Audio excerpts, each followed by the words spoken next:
জোনাকি ব্লেড দিয়ে নিজের হাতে ইচ্ছে মতো পোজ দিচ্ছে। একটু আগে জোনাকির বড় বোন ঝুমা আর মা মুশরিফা জোনাকিকে বেত দিয়ে আর হাত পাখা দিয়ে মেরেছে। জোনাকিকে যখন মেরেছে, জোনাকি মুখ দিয়ে একটাও শব্দ বের করেনি। মার খেয়ে নিজেই রুমে এসে দরজা বন্ধ করে ব্লেড দিয়ে হাতে পোজ দিল। ঝরঝর করে ফ্লোরে রক্ত পড়ছে তার। জোনাকি একটা বক্স থেকে তার পুরনো সিমটা বের করলো। সিমটা হাতে নিয়ে ভাবছে সিমটা চালু করবে নাকি করবে না। তবু সিমটা কোনো রকম মোবাইলে ঢুকালো। মোবাইলে ঢুকানোর পর মোবাইলটা চালু করলো। চালু করা মাত্র মেসেজ আসতে থাকলো। মেসেজগুলো দেখে জোনাকি অনেকটা অবাক হয়ে গেল, কারণ এই 3 মাসে আদনান তাকে অনেকগুলো মেসেজ করেছে। জোনাকি একটার পর একটা মেসেজ পড়তে থাকলো। মেসেজগুলো পড়ে জোনাকি যা বুঝলো, আজ 3 মাস থেকেই আদনান মেসেজ করেই যাচ্ছে। শেষ মেসেজটা দেখে জোনাকি কেঁদে ফেলল। জোনাকি, আজ 3 মাস তোমাকে দেখাতে দূরে থাক, তোমার ভয়েসটা শুনলাম না আমি। আচ্ছা, সত্যি কি আমাকে তুমি ভুলে গেছো?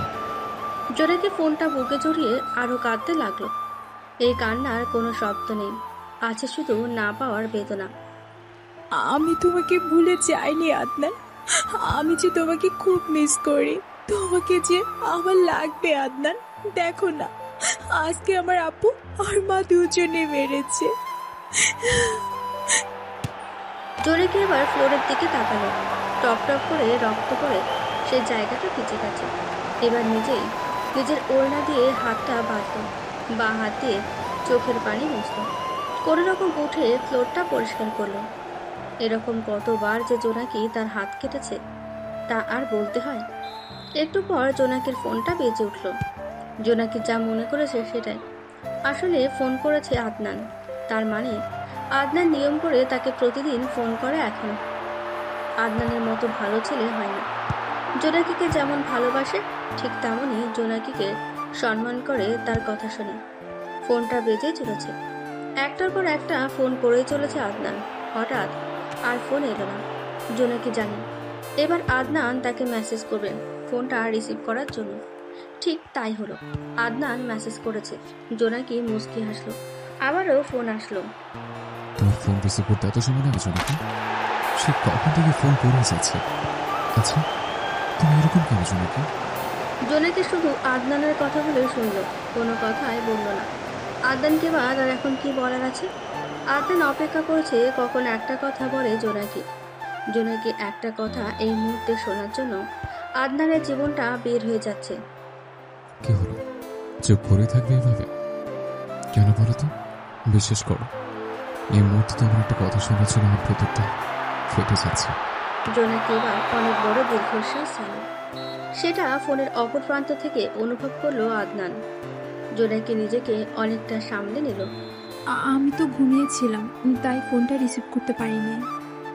জোনাকি, আবার মিথ্যা কথা বলতেছো আমাকে। আমি তো সন্ধ্যার পর থেকে সময় করে ফোন দিতেছি, আর ফোন বন্ধ। সিম তো বন্ধ ছিল তোমার। চালু করলে আর ফোন ঢুকলো। তুমি এত সব কি করে জানো বলো তো? তোমাকে আমি মন থেকে অনুভব করি, তোমাকে আমি মনে প্রাণে চাই। তুমি আমার সেই জন যার কাছে আমার সব সুখ আছে। জোনাকি ফোন কেটে দিয়ে কান্না করতে লাগলো। আদনান এত সুন্দর গুছিয়ে এত সুন্দর করে কথা বলে, তার সাথে কথা না বলে থাকা যায় না। জোনাকি তো আদনানের এরকম কথার প্রেমেই আগে পড়েছিল। আদনান আবারও ফোনের ওপর ফোন করে যাচ্ছে। কি হলো, ফোন কাটলো যে? আমার কি সহ্য হয় না এখন তোমার? সেটা নয় আদনান, তোমার সাথে কথা বলতেছি, সেটা যদি একবার আপু আর মা জানে তাহলে কি হবে জানো? জোনাকি, প্রাপ্ত বয়স্ক হয়ে গেছে তুমি, তবুও কেন এত ভয় তোমার? আমরা তো কোনো পাপ করিনি, আমরা তো একে অপরকে চাই। আজকে আবারও আপু আর মা আমাকে মেরেছে আদনান। জোনাকি বলেই কেঁদে দিল। তাও ফুপিয়ে কাঁদতেছে সে। তাহলে আজকেও হাত কেটেছ, তাই না? আচ্ছা, আমাকে কষ্ট দিতে তোমার খুব ভালো লাগে, তাই না? আদনান, তুমি অন্য কোথাও বিয়ে করে নাও। তোমার তো বিয়ের বয়স আর কম হলো না। তোমাকে তো কথা দিয়েছি, বাঁচলে তোমার সাথে বাঁচবো, নাহলে সারা জীবন একা একা যেতে দেবো। এরকম করে এখনো বলো কেন আদনান? তোমার কি সে আবেগের বয়স আছে বলো তো? আমার পরিবার কোনোদিনও তোমার সাথে আমার বিয়ে দিবে না আদনান। তাহলে তুমি বিয়ে করতেছো না কেন জোনাকি? এবার দুজনে চুপ করে থাকলো, কারণ দুজনেই কেঁদে চলেছে। দুজনের একজনও বিয়ে করতেছে না, আবার দুজন দুজনকে ছাড়া থাকতেও পারবে না। কি হলো জোনাকি, বললো না তো বিয়ে করবে না তুমি? বিয়ে হলে, ছেলে পছন্দ হলে তোমাকে দাওয়াত দিব আদনান। অনেক কষ্টে কথাটা বললো জোনাকি। যদি এই কথা না বলতো তাহলে আরো অনেক কথা বলা শুরু করতো। তাহলে তো ভালো হয়। আমার শুভেচ্ছা জানিয়ে রাখুন তোমাকে। হয়তো এরপর আবার ফোনটা বন্ধ করে রাখবো। আবার কসম দেবো তোমার সাথে দেখা না করার জন্য। নিজের আবেগ আর ধরে রাখতে পারলো না আদনান। সেও যে মেয়েদের মতো কেঁদে যাচ্ছে। ইস, জোনাকি কেন ওই কথাটা বলতে গেল? আদনানকে কাঁদিয়ে তারও যে কলিজাটা ছিঁড়ে যাচ্ছে। তাহলে এবার রাখি, আর কথা হয় কিনা জানি না। একবার জিজ্ঞেস করবে না আমি কেমন আছি? তার আগে ফোনটা কেটে দিল জোনাকি। জোনাকি মোবাইলটা বিছানায় ফেলে দিয়ে ফ্লোরে বসে বিছানায় মাথা দিয়ে কান্না করতে লাগলো আর বলছে, তুমি ভালো নেই আদনান। আমার থেকে তোমাকে কে বা বেশি চিনবে? তোমার সাথে যতই কথা বলবো ততই যে আমার বুক ব্যথা করবে। আদনান চেয়ার থেকে উঠে আকাশের দিকে তাকালো। জোনাকি, পারতেন আমাকে জিজ্ঞেস করতে কেন এমন হলো দুজনের জীবনের? কেন আমি তোমাকে পেয়েও বারবার হারিয়ে ফেলি আমি? পকেট থেকে সিগারেট বের করে টানতে লাগলো। এই 3 মাস কথা হয়নি, তাতেই তো আদনান ভালো ছিল। আদনানের ঘরে আগেই ঢুকেছিল তার মা আর ছোট বোন শানু। এতক্ষণ দাঁড়িয়ে সব কথা শুনেছে তারা। যখন আদনান আর জোনাকির প্রেম ছিল তখন শানু স্কুলে পড়তো, আর এখন শানুর বিয়ে হয়ে গেছে। নিজের ভাইকে এভাবে কাঁদতে দেখে শানু ওর মাকে জড়িয়ে ধরে কাঁদতে লাগলো। মা মেয়ের কান্নার শব্দ আদনানের কানে পৌঁছলো।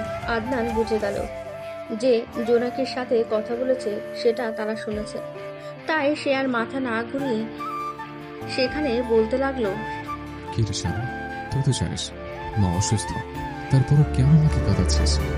তোর এমন অবস্থা দেখে কি করে চুপ করে থাকা যায়? আচ্ছা, তোরা দুজন এমন কেন? যখন দুজন দুজনকে ছেড়ে থাকতে পারবি না তাহলে পালিয়ে গিয়ে বিয়ে করিস না কেন? আদনানের মা ঘুরে দাঁড়ালো। সবার চোখে পানি। আদনান মায়ের সামনে সিগারেট টেনে ফেলে দিল। আদনানের মা শাইলা খাতুন আঁচলটা মুখে দিয়ে আরো কাঁদতে থাকলো। তার ছেলে যে এমন ছিল না, সবসময় মুখে হাসি লেগে থাকতো। পুরো বাড়ি যে মাথায় তুলে রাখতো সে। মা, তুমি কি এভাবে কান্না করবে? তুমি তো অসুস্থ, তাহলে কেন কাঁদো? দেখো তোমার কান্না করে দেখেও সামনে চেপাচ্ছে। নিজের ছেলে শান্তিতে থাকবে না, আর মা হয়ে আমি কেমন করে শান্ত থাকি? তোর বয়সের সবাই বিয়ে করে সন্তানের বাবা হয়েছে, তাদের ছেলে মেয়ে স্কুলে পড়ে, আর আমার ছেলে কিনা এখন দেবদাসের মতো থাকে। কি করবো মা, তুমি তো সব জানো। বাদ দাও না আমার কথা। আচ্ছা, আমি বাদ দিলে কি তুইও বাদ দিতে পারবি সব কিছু? কেন আমার কথা বলো তুমি মা? তাহলে তুই বা কেন বলিস? চোখের সামনে ছেলে কাঁদবে, ছটফট করবে, আর মা হয়ে চুপ থাকবো আমি। এখন বা আর কি বলবে আদনান তার মাকে? কোনো রকম শার্টের হাতা দিয়ে চোখের পানি মুছে নিল। তারপর মাকে একবার জড়িয়ে ধরল। আসলে সন্তানদের শান্তি তো ওই মায়ের বুক। ছোট থেকে সন্তানকে মা কোলে বুকে করে বড় করে। শায়লা খাতুনও ছেলের মাথায় হাত বুলিয়ে দেয়। শানুও তাদের দুজনকে জড়িয়ে ধরে। মা, তোমরা ঘরে যাও, নতুন জামাই এসছে, তাকে দেখমত করো। আমি ঘুমাতে গেলাম, কালকে সকালে আবার অফিস যেতে হবে। শানু তো আছে, আর তোর আব্বা এখনো আসে নাই। আজ দোকান বন্ধ করতে এত সময় কেন নিতেছ আব্বা? কি জানি, হয়তো কাস্টমারের চাপ বেশি। আমি ঘরে গেলাম না, তোমরা যাও। আদনান নিজের ঘরে চলে গেল। তখনও শায়লা আর শানু সেখানে দাঁড়িয়ে আছে। বলা মুশকিল আদনান আবার কি না কি করে। অনেকক্ষণ থাকার পর তারা চলে গেল। আদনানের বাড়ি গ্রামে। সে শহরে একটা বেসরকারি প্রতিষ্ঠানে চাকরি করে। প্রতিদিন সে বাড়ি থেকে যাতায়াত করে। আর ঢাকা শহরে জোনাকি আদনান যেখানে থাকে সেই শহর থেকে ঢাকা শহর 300 কিমি দূরে। শায়লা আর শানু নিজেদের ঘরে চলে গেল। তাদের বাড়িটা চতুর্ভুজ, আর ঘরের চারদিক দিয়ে বারান্দা। সেই বারান্দা আবার চারদিক দিয়ে ঘেরা। প্রত্যেকটা ঘরের বারান্দায় বসার চেয়ার টেবিল আছে। সামনের বার উঠে তার মায়ের কাছে গেল। মা, জোনাকি ভাবি কি এই 3 মাসে আর একবারও আসে নাই বাড়িতে? আসলে কি আর তোর ভাইকে এভাবে থাকতে দিত? তোর ভাইয়ের দিকে দেখেও কি তুই বুঝলি না? আসলে কি সমস্যা জোনাকি ভাবির বোনের, যার কারণে তাদের এক হতে দিচ্ছে না? সেটা তো তোর ভাই আর জোনাকি জানে। জোনাকিটা বাড়িতে আসলে মনে হয় এই বাড়িটাতে নতুন প্রাণ আসে। মা, তুমি একবার গিয়ে কথা বলো না তাদের পরিবারের সাথে। তোর কি মনে হয় আমি চাই নাই তোর আব্বা চাই নাই? কিন্তু ওর বোন এই সম্পর্ক মানতে নারাজ। আচ্ছা মা, তাহলে কি ভাইয়াকে এইভাবেই থাকতে হবে বাকিটা জীবন? সেটা আমি কি করে বলি? আমারও তো বয়স হচ্ছে, তোর আব্বারও বয়স হলো। কালকে তোর আব্বা বলতেছে সবাই নাতে নাতে নিয়ে খেলে, হাসি খুশি থাকে। আব্বা তো ঠিক কথাই বলেছে মা। এবার কিছু তো করো মা, এইভাবে আর কতদিন? তোমার জামাইয়ের একটা মেয়ে দেখেছে। তোর ভাই কি রাজি হবে? এর আগেও তো আমরা বলেছি তাকে। তোর ভাই তো জোনাকি ছাড়া কিছু বোঝে না। মা, এত টেনশন নিও না তো, আব্বা ফিরুক। আর তোমার জামাই তো আছে, কালকে এ বিষয়ে তার সাথে আমরা কথা বলবো। আমি মা হয়ে নিজের সন্তানের এরকম করুণ অবস্থা চোখের সামনে সহ্য করতে পারতেছি না। আমার ছেলেটা তো এরকম ছিল না। আল্লাহ সবার জন্য সুখ রাখলো, আর আমার ছেলের বেলায় এরকম কেন? আল্লাহ সবকিছুর পরীক্ষা নিচ্ছে মা, কিন্তু মা আজকে খেয়াল করে দেখেছো তোমার ছেলে তোমার সামনেই সিগারেট টান দিল? নিশ্চয়ই জোনাকির মোবাইলে এমন কিছু বলেছে, তার কারণে এরকম করেছে। মা, আমি ঘরে গেলাম, তোমার জামাই আবার একাই আছে, আব্বা ফিরলে কথা বলিও। পরের দিন সকালে নাস্তা করে অফিসের উদ্দেশ্যে বের হয়ে গেল আদনান। সকালে অবশ্য বলতে চেয়েছিল, কিন্তু শায়লা খাতুন আর শানু ব্যাপারটা চেপে যায়। সন্ধ্যায় যখন বাড়ি ফিরবে তখন না হয় বলা যাবে। একটু দেরিতে জোনাকির ঘুম ভাঙে। শরীরটা তার একেবারে নিস্তেজ হয়ে গেছে।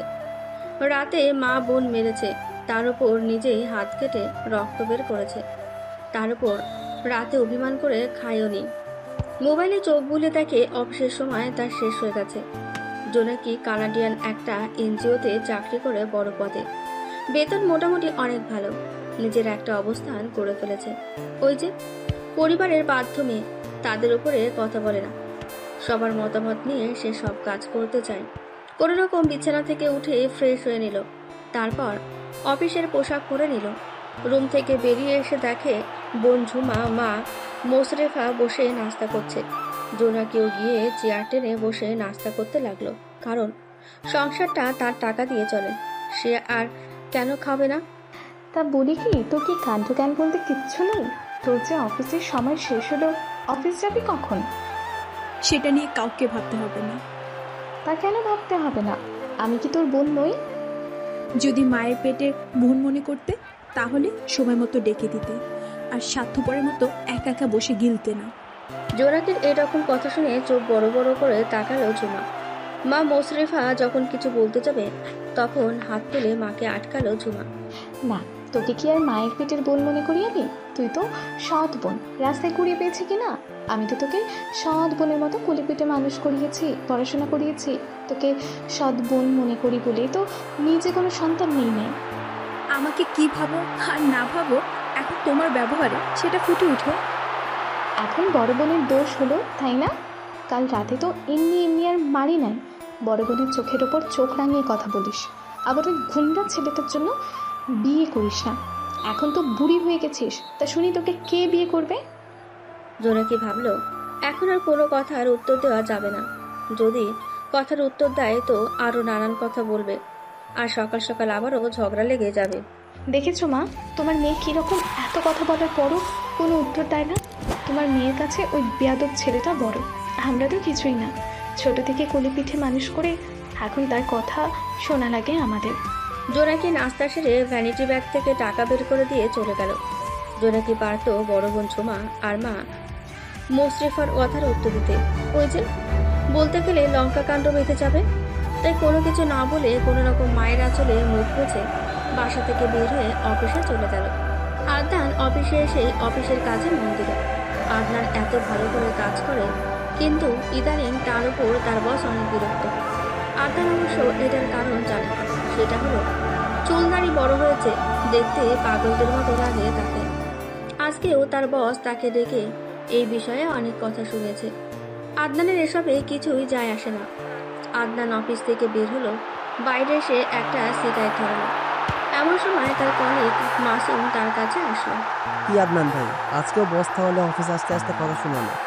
3 মাস আগেও তো আপনি ঠিক ছিলেন, তাহলে ইদানিং এমন কেন হলেন? বুঝলাম চুলদারি রাখবেন, কিন্তু এসব তো সাইজ করা যায়, তাই না? মাসুম, তুমি সব বুঝবে না। আর বসের কথা আমি কিছু মনে করিনি। যার মনে সুখ নেই, শান্তি নেই, সে কি করে ঠিক থাকবে? আদনান ভাই, আপনার কাছ থেকে যতটুকু শুনেছি জেনেছি, তাতে বলি কি আপনি বিয়ে করে নেন। যার জন্য এমন পাগল সেজে আছে, সে কি দেখতেছে? সবাই কি সবার সাথে কথা দিয়ে ওয়াদা পালন করতে পারে? সবাই কি সবার মনের মানুষকে ভুলে নতুন করে নতুন জীবন সাজাতে পারে? আপনার কথা না হয় বুঝলাম, কিন্তু বর্তমান যুগে কি এরকম হয়? কাউকে কথা দিলে সে কথা রাখতে হয়, আর তার জন্য দেবদাস হয়ে বাঁচতে হয়? মাসুম, এসব কথা রাখো। যাও, ভিতরে গিয়ে কাজ করো। আমার সিগারেট টানা হলে আমি যাচ্ছি। বুঝি না ভাই, আগে তো এরকম ছিলেন না, এখন সিগারেট খান, আনমনা হয়ে থাকেন, কেউ কিছু জিজ্ঞাসা করলে ঠিক মতো উত্তরও দেন না। ভাই মনে কিছু নিয়েন না, ছোট ভাই হিসেবে বলি, বয়সটা তো অনেক হলো, এবার একটু নিজের কথা ভাবেন, ভবিষ্যতের কথা ভাবেন।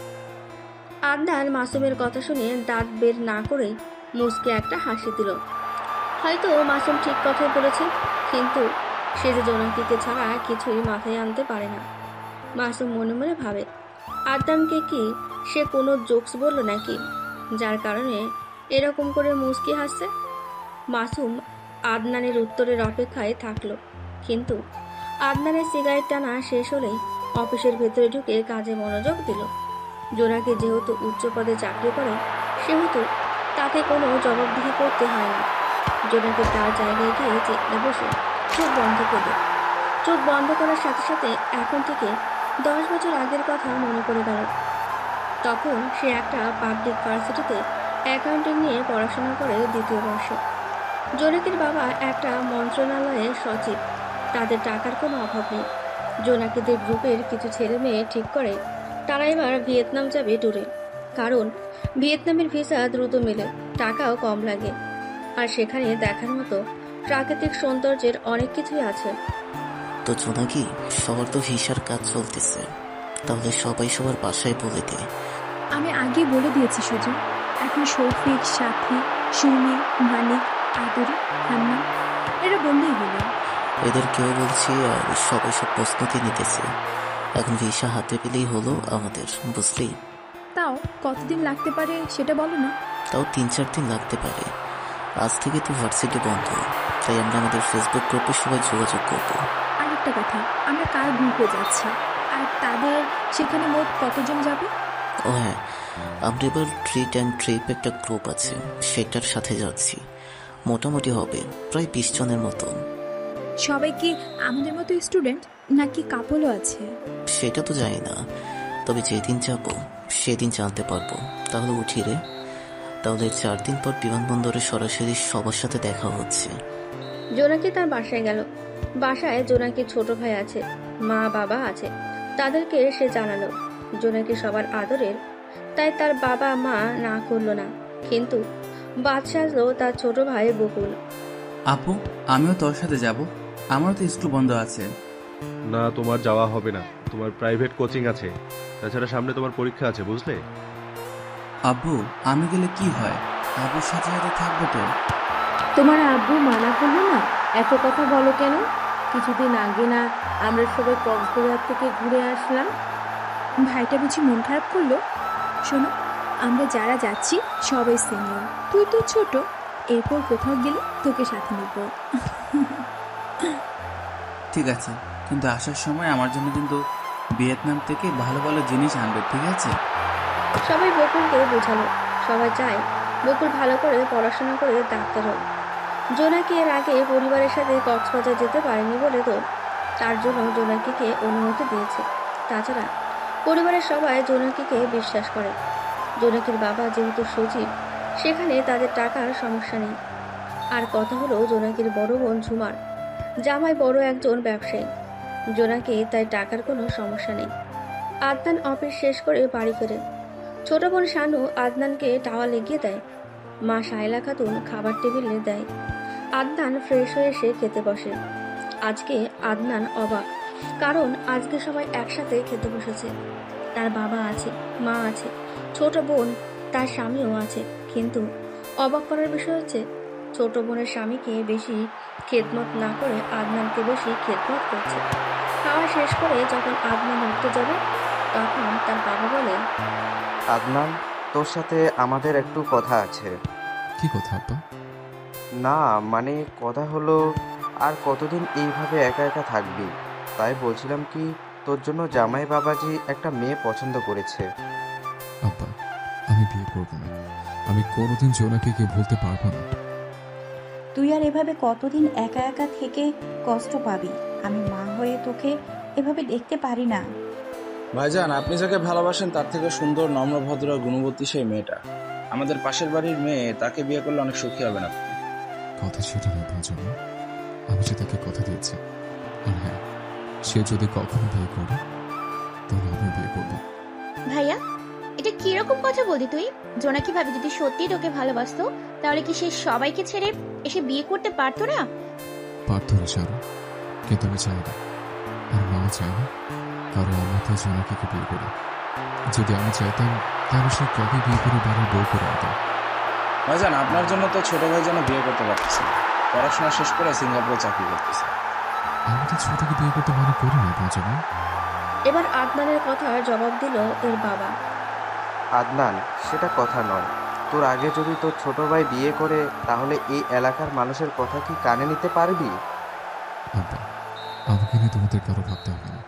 সত্যি যদি জোনাকি অন্য কোথাও বিয়ে করে, তাহলে আমিও তারপর বিয়ে করবো। এখন আর আমাকে এসব কথা বলো না। আদনানের কথা শুনে এবার যেন শায়লা তেতে উঠলেন। কেন বলবো না শুনি? এরকম ভালো মেয়ে কি কখনো পাবো? আর জোনাকি বিয়ে করবে না করবে তা কি জানতে পারবো? জোনাকি কি আমাদের সাথে কারো যোগাযোগ করে? মা, কি শুরু করলে তোমরা? দয়া করে বিয়ে করো না তো। এবার আদনানের বাবা একটু মুখটা দুঃখী দুঃখী করে বলে, আমি তোর বাবা হই আদনান। আমার কি ইচ্ছে করে না নাতি নাতনি নিয়ে খেলা করতে? আমার কি ইচ্ছে করে না পরিবারের সবার সাথে বাকি জীবনটা হাসি খুশিভাবে কাটিয়ে দিই? আদনান বা কি বলবে? আর এইরকম কথা এখন আর নতুন নয়, এখন প্রায় সময় এই কথাগুলো শুনতে হয়। কিন্তু আদনানের দেহ মন জুড়ে যে শুধু জোনাকি। সবার দিকে তাকালো আদনান। সবাই কিরকম করুণ দৃষ্টিতে আদনানের দিকে তাকিয়ে আছে। সবাই আদনানের মুখ থেকে হ্যাঁ বাচক শব্দটা শুনতে চায়। আদনান আর সবার দিকে তাকিয়ে থাকতে পারল না, মাথাটা নিচু করে নিজের রুমে চলে গেল। খাবার টেবিল থেকে সবাই আদনানকে ডাকলো, কিন্তু আদনান তা কর্ণপাত করল না। নিজের ঘরে গিয়ে সিগারেট জ্বালিয়ে জানালার কাছে দাঁড়ালো। আজকে জ্যোৎস্না রাত, চাঁদটাও কত সুন্দর জ্যোৎস্না ছড়াচ্ছে। কিন্তু আদনানের জীবনটা এখন ঘোর অন্ধকারের মাঝে আছে। আকাশের দিকে তাকিয়ে থাকতে থাকতে অতীতের ভাবনায় ডুবে গেল। বন্ধুরা তাকে চেপে ধরেছে, এবার তাদের সাথে আদনানকে ভিয়েতনাম যেতে হবে। বন্ধুদের জোরাজোরিতে এবার আর না করতে পারল না। রাজি হয়ে গেল আদনান। আর দুদিন পর তারা ঢাকায় যাবে, সেখান থেকে সরাসরি ভিয়েতনামের বিমানে। তোরা যে আমাকে না বলে আমার ভিসা পাসপোর্ট করবে, তা আমাকে বলেছিস। আর এত টাকা তোরা কেন দেবে? আমি দিতে পারতাম না। রাজুও বলছি, কিন্তু তোর উপর বিশ্বাস করি, তাই আমরা সবাই এক হয়ে সব করছি। শরীফ ঠিক কথাই বলেছে আদনান। তাছাড়া প্রতিবার তুই কিন্তু আমাদেরকে কথা দেওয়ার পর হারিয়ে যাস। ঠিক আছে, এবার আর হারবো না। দুদিন পর ঠিক তোদের সাথে যাব, ঠিক আছে? এবার যদি না আসিস, তাহলে তোর বাড়ি থেকে তুলে নিয়ে আসবো আমি। আদনান বাড়ি এসে তার বাবা মায়ের কাছে থেকে অনুমতি নেয়। ছেলে মেয়ের জন্য তো তার বাবার এত সম্পত্তি, তাই ছেলের খুশির জন্য হ্যাঁ বলে দেয় তারা। আদনানও ফোন করে তার বন্ধুদেরকে বলে দেয়। ঠিক 2 দিন পর আদনান বন্ধুদের সাথে ঢাকায় যায়। তারাও ট্রিপ অ্যান্ড ট্রিপ গ্রুপের সাথে যাবে। তারা ঢাকায় 1 দিন থাকে। পরের দিন দুপুরে তাদের ফ্লাইট। পরের দিন প্রায় 20 জনের একটা গ্রুপ হয়। সবার হাতে হাতে পাসপোর্ট দেওয়া হয়। ট্রিপ অ্যান্ড ট্রিপ গ্রুপের প্রধান অ্যাডমিন এয়ারপোর্টে গ্রুপ ভাগ করে দেয়, সেটাও 2 জনের করে। 2 জন করে একসাথে থেকে সব জায়গায় ঘুরবে, একে অপরকে সাহায্য করবে। আর একটা গ্রুপ করে দেয় হোটেলে থাকার জন্য, 4 জন করে। যারা ব্যাচেলার ছেলে মেয়ে তাদেরকে ছেলেদের সাথে, আর যারা মেয়ে তাদেরকে মেয়েদের সাথে, আর যারা বিবাহিত কাপল তাদের দুজন করে। সবাই খুব খুশি হয় এই প্রস্তাবে। তখন সেখানে জোনাকি গ্রুপের অ্যাডমিনকে বলে, এখন ঘোরার জন্য যে দুজন করে হবে তা কি নিজেরা চয়েস করে নিব? না না, সেটা হবে না। এই পটে কিছু নাম্বার আছে, ওই পটেও কিছু নাম্বার আছে, দুই পটেই একই রকম নাম্বার আছে। যারা ঢাকার ভিতরের লোক তারা পট 1 থেকে একটা করে চিরকুট তুলবে, আর যারা ঢাকার বাইরের তারা পট 2 থেকে চিরকুট তুলবে। যার নাম্বারের সাথে যার নাম্বার মিলবে তারা ভিয়েতনাম গিয়ে জোড়া হয়ে ঘুরবে। কিন্তু এতে লাভ কি? আর ছেলের সাথে যদি মেয়েদের উঠে, তাছাড়া যারা বিবাহিত তারাও কি পর থেকে চিরকুট তুলবে? লাভ বলতে ঢাকার বাইরের যারা, তারা তো শহর সম্পর্কে, জায়গা সম্পর্কে অতটাও জানে না। তাই হোক ছেলে মেয়ে জোড়া, সমস্যা কি? সবাই তো একসাথে থাকবো। যারা বিবাহিত তাদের পর থেকে চিরকুট তুলতে হবে না। গ্রুপের অ্যাডমিনের কথাটা আদনানের গায়ে লাগলো। শহরের মানুষ চালাক হয়, আর গ্রামের মানুষ বা শহরের বাইরে যারা তারা কি কিছুই জানে না। তাই আদনান অ্যাডমিনকে জিজ্ঞেস করলো, আপন ভাইজান, এটা কোনো কথা বলেন আপনি? আমরা ঢাকা শহরে মেয়ে বলে এইভাবে অপমান করতে পারেন? ভাই ভুল বুঝবেন না, এটা সবার ভালোর জন্য বললাম। কারণ বিদেশ যাওয়ার পর অনেকেই অনেক অঘটন ঘটিয়ে ফেলে। তাই যারা ঢাকার তারা কিন্তু বাকিদের সাহায্য করতে পারে, বুঝলেন? আর তাছাড়া ভিয়েতনাম চলেন, তখন বুঝবেন। পর থেকে এক এক করে সবাই একটা করে চিরকুট তুলল। আদনানের নাম্বারের সাথে জোনাকি, শরীফের সাথে সাথী, রাজুর সাথে সুমি এবং বাকি অন্যদের সাথে অন্যরা।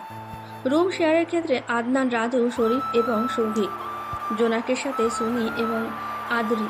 বাকি যারা বিবাহিত তারা জোড়ায় জোড়ায়, বাকি ব্যাচেলার ছেলেরা একসাথে। জোনাকি এবার আদনানের দিকে তাকালো। জোনাকির মোটেও পছন্দ হলো না আদনানকে। মনে মনে অ্যাডমিনকে গালি দিতে লাগলো, শালা নিজের বউ সহ থাকবে, আর আমার কপালে কি একটা খ্যাত ছেলে জুটলো। দেখতে মাশাআল্লাহ, কিন্তু এর চরিত্র মোটেও মনে হয় ভালো হবে না। আদনান একবার জোনাকির দিকে তাকালো। বাহ, ভারী মিষ্টি মেয়ে তো। লম্বা চিকন চুলগুলো লম্বা, চোখ দুটো টানা টানা হরিণের মতন, গালে টোল পড়ে, আর একটা দাঁত বেরোনো। তবুও আদনানের কাছে অপরূপ সুন্দরী মনে হচ্ছে জোনাকিকে। আদনান জোনাকিকে দেখে মনে মনে ভাবে, যাই হোক, অন্তত এই লুচ্ছে বন্ধুদের চেয়ে একটা সুন্দর মেয়ে তো আমার সঙ্গে হলো। কি সুন্দর তো চাই ওর বিবুর কিছু বলতেছে। সবাই সবার সাথে পরিচিত হচ্ছে, কিন্তু জোনাকি আর আদনান পরিচিত হলো না। আদনান অবশ্য এগিয়ে গিয়েছিল, কিন্তু জোনাকি আগ্রহ দেখায়নি। এবার অ্যাডমিন দু হাতে তালি দিয়ে সবার মনোযোগ তার দিকে করলো। সবাই সবার পাসপোর্ট পেয়ে গেছেন তো, তাই না?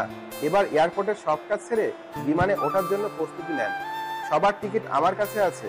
এখনকার সব কাজ শেষ হোক, বিমানে ওঠার আগেই সবাই টিকিট আর সিট কোনটা সেটা বিমানে উঠলে জানতে পারবেন। সবাই ব্যাগ লাগেজ চেক করার জন্য দিল। সিকিউরিটিকে সবাই পাসপোর্ট শো করলো। সব কিছু চেক হয়ে গেলে ট্রিপের অ্যাডমিন সবাইকে টিকিট দিয়ে দিল। সবাই টিকিট নিয়ে যে যার মতন বিমানে উঠতে লাগলো। বিমানে উঠে শুরু হলো আসল সমস্যা। সেটা হলো জোনাকির এবং আদনানের সিট একসাথে, মানে পাশাপাশি।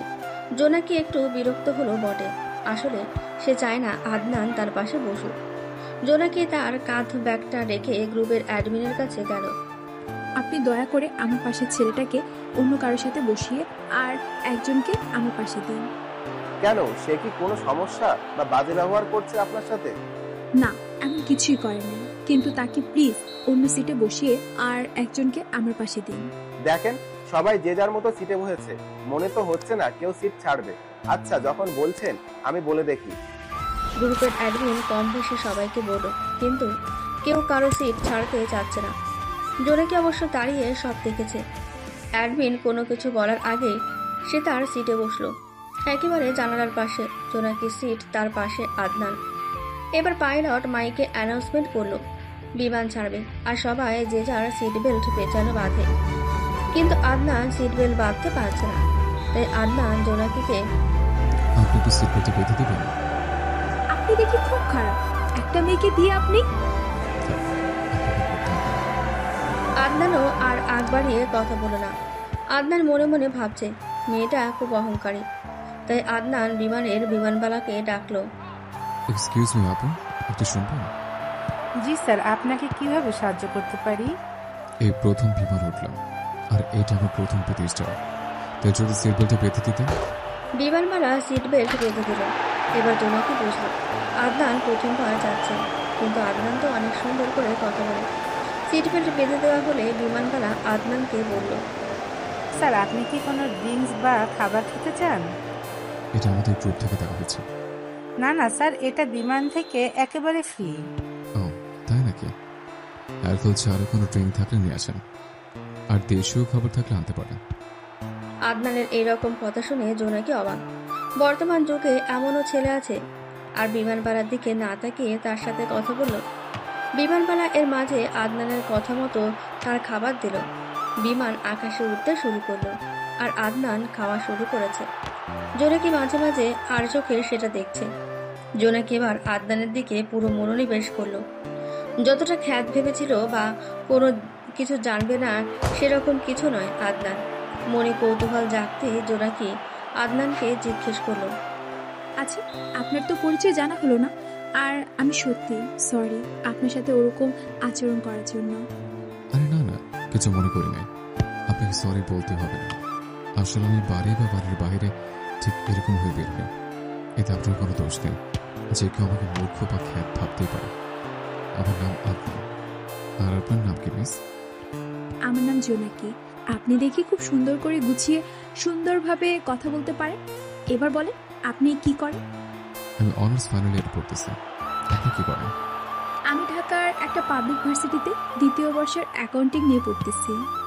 জোনাকির সাথে আরো নানা রকম কথা হলো। এতে করে জোনাকির সব ভুল ধারণা ভেঙে গেল।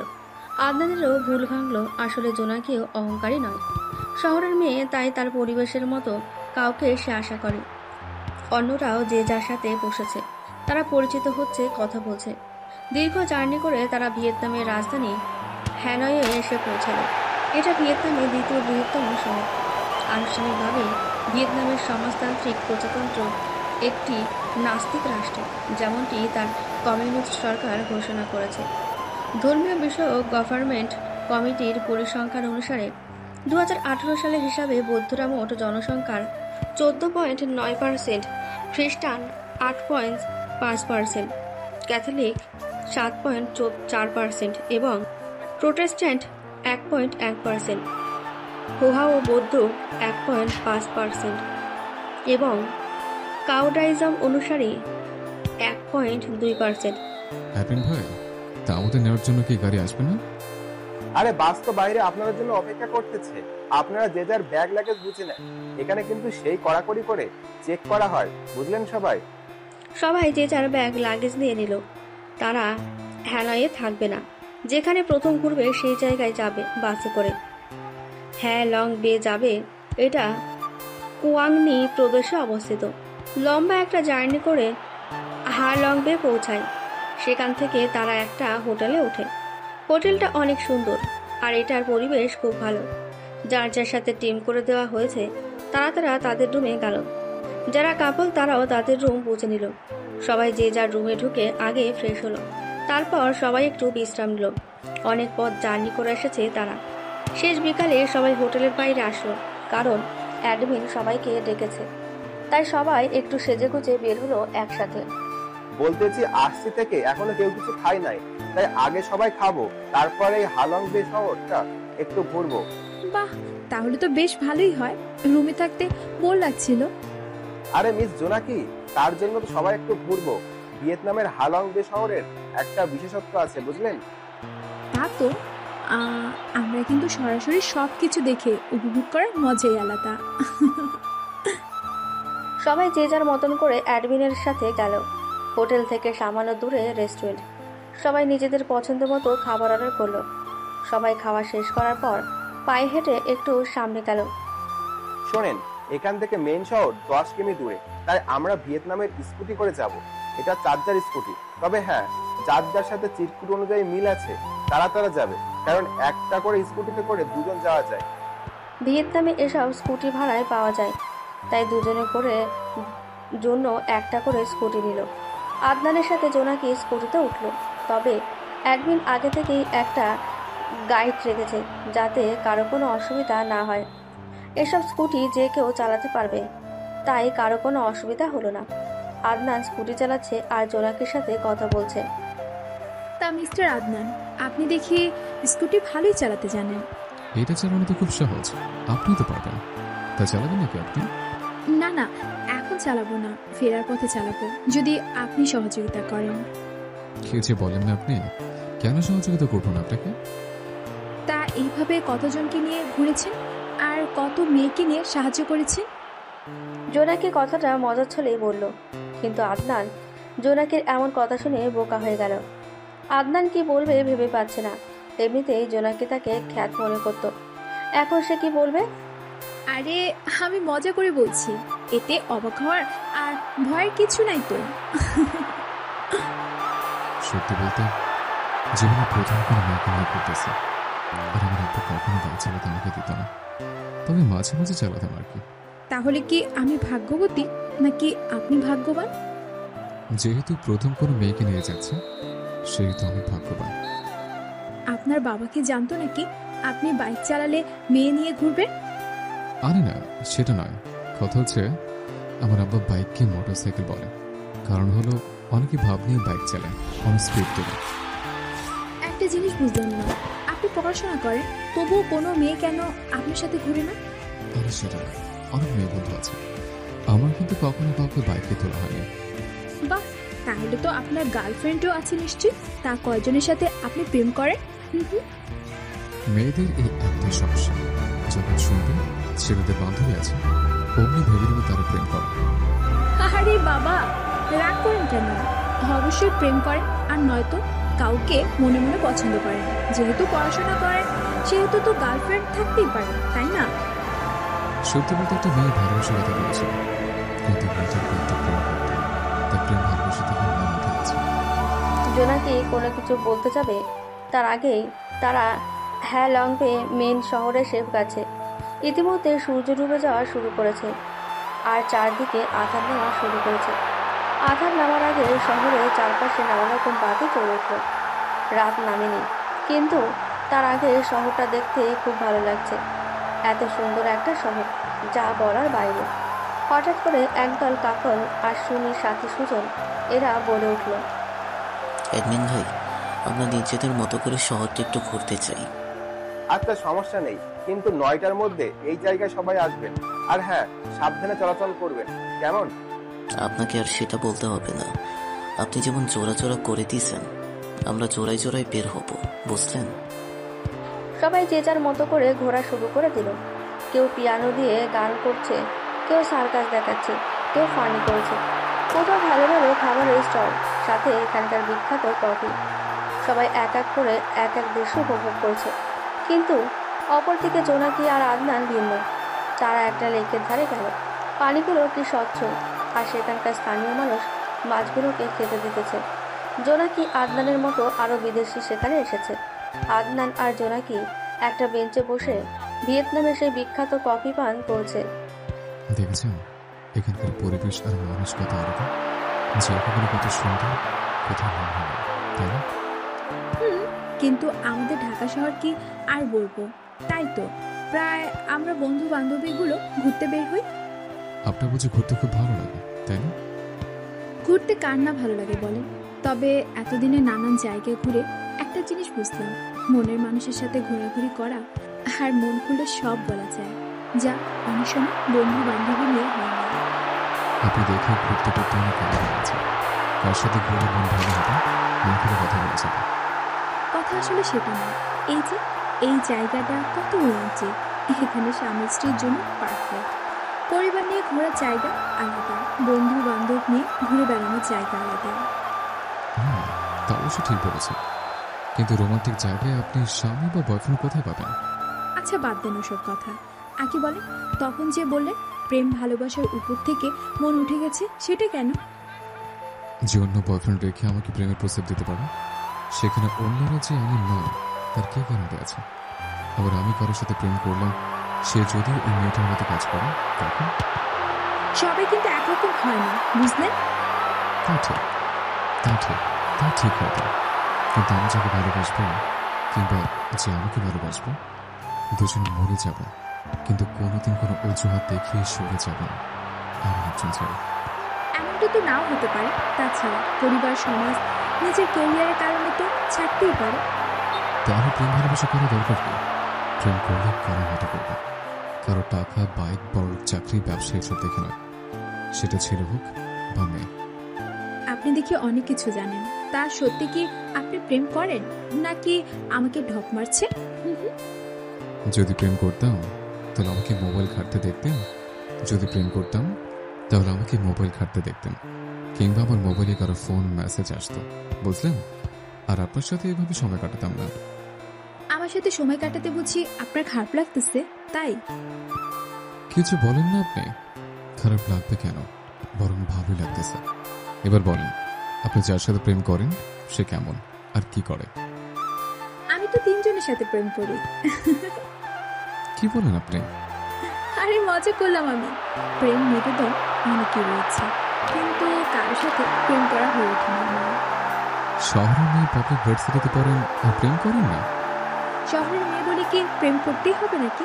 আমি এমন একজনকে চাই যে আমার কেয়ার করবে, আমাকে বিপদ থেকে রক্ষা করবে, আমাকে ছেড়ে যাবে না। আসলে কথা হলো কি, সবাই তো নিজের মতো একজন করে জীবন সাথী চায়। হয়তো কেউ পায়, কিংবা কেউ এরকম সাজার অভিনয় করে। ঠিক এই কারণে অনেককে ফিরিয়ে দিয়েছি আমি, বুঝলেন? ওরে বাবা, 9টা তো পার হয়ে গেছে। সবাই নিশ্চয়ই আমাদের জন্য অপেক্ষা করতেছে। চলেন যাওয়া যাক। জোনাকি আর আদনান খুব দ্রুত পায়ে যেতে লাগলো। এতক্ষণ এত কথা বলেছে, সময় কিভাবে যে চলে গেছে সেটাই বুঝলো না। আর তারা শহরের তেমন কোনো জায়গায় ঘুরতেও পারলো না। তারা গিয়ে দেখে সবাই তাদের জন্য অপেক্ষা করছে। জোনাকি আর আদনানকে দেখে অ্যাডমিন এগিয়ে এসে রাগ দেখালো। আপনাদের কি কোনো জ্ঞান নেই নাকি? দেখছেন কয়টা বাজে? এত রাতে কি হোটেলে ঢুকতে দিবে? আসলে অ্যাডমিন ভাই রাস্তা ভরে গিয়েছিল, একজনকে জিজ্ঞেস করার পর তার এই পথ দেখিয়ে দিল। এই জন্য নতুন লোককে নিয়ে আসার একটা জ্বালা। সবাই হোটেলে চলেন, সবাইকে একটা করে এই দেশের নাম্বার দিবে, তাহলে সমস্যা হবে না। আবারও সবাই স্কুটি করে যাওয়া শুরু করে দিল। রাস্তায় আর তেমন কথা হলো না জোনাকি আদনানের মাঝে। জোনাকি সম্ভব খুব টায়ার্ড, তাই তো পেছন থেকে আদনানকে জড়িয়ে ধরে ঘুমিয়ে গেছে। আদনানের কাঁধে মাথা রেখেছে। আদনানও আর জোনাকিকে ডাকেনি। যখন তারা হোটেলে আসলো তখন আদনান জোনাকিকে ডেকে তুলল। যে যার যার হোটেল রুমে চলে যায়, আর অ্যাডমিন হোটেল ম্যানেজারের সাথে কথা বলে। নিজের রুমে চলে গেল। আদনান রুমে ঢুকেই তার বন্ধুদের চোখের দিকে তাকিয়ে দেখে তারা সন্দেহ দৃষ্টিতে তাকিয়ে আছে। তাদের সাথে কোনো কথা না বলে ওয়াশরুমে গিয়ে ফ্রেশ হয়ে নিল। কারণটা হলো জোনাকির বন্ধু সৌভিক আছে। ফ্রেশ হয়ে আদনান একটু ব্যালকনিতে গেল। চারদিকে কত সুন্দর পাহাড় আর রাতের দৃশ্য, উফ, আনন্দটাই আলাদা।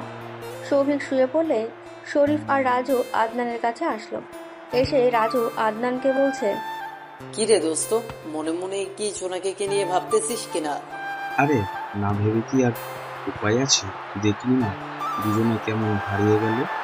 আবার আসার সময় আদনানকে জড়িয়ে ধরে কাঁধে মাথা রেখে ঘুমিয়ে আসে।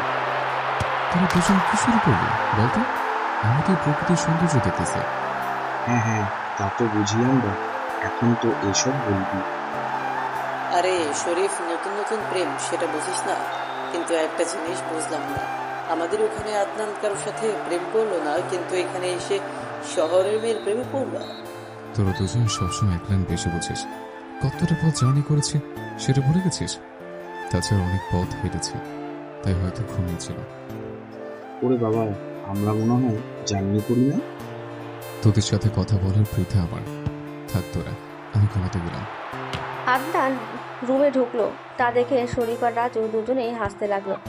আদনান এই জন্য কোনো মেয়ের সাথে মিশতে বা কথা বলতে চায় না।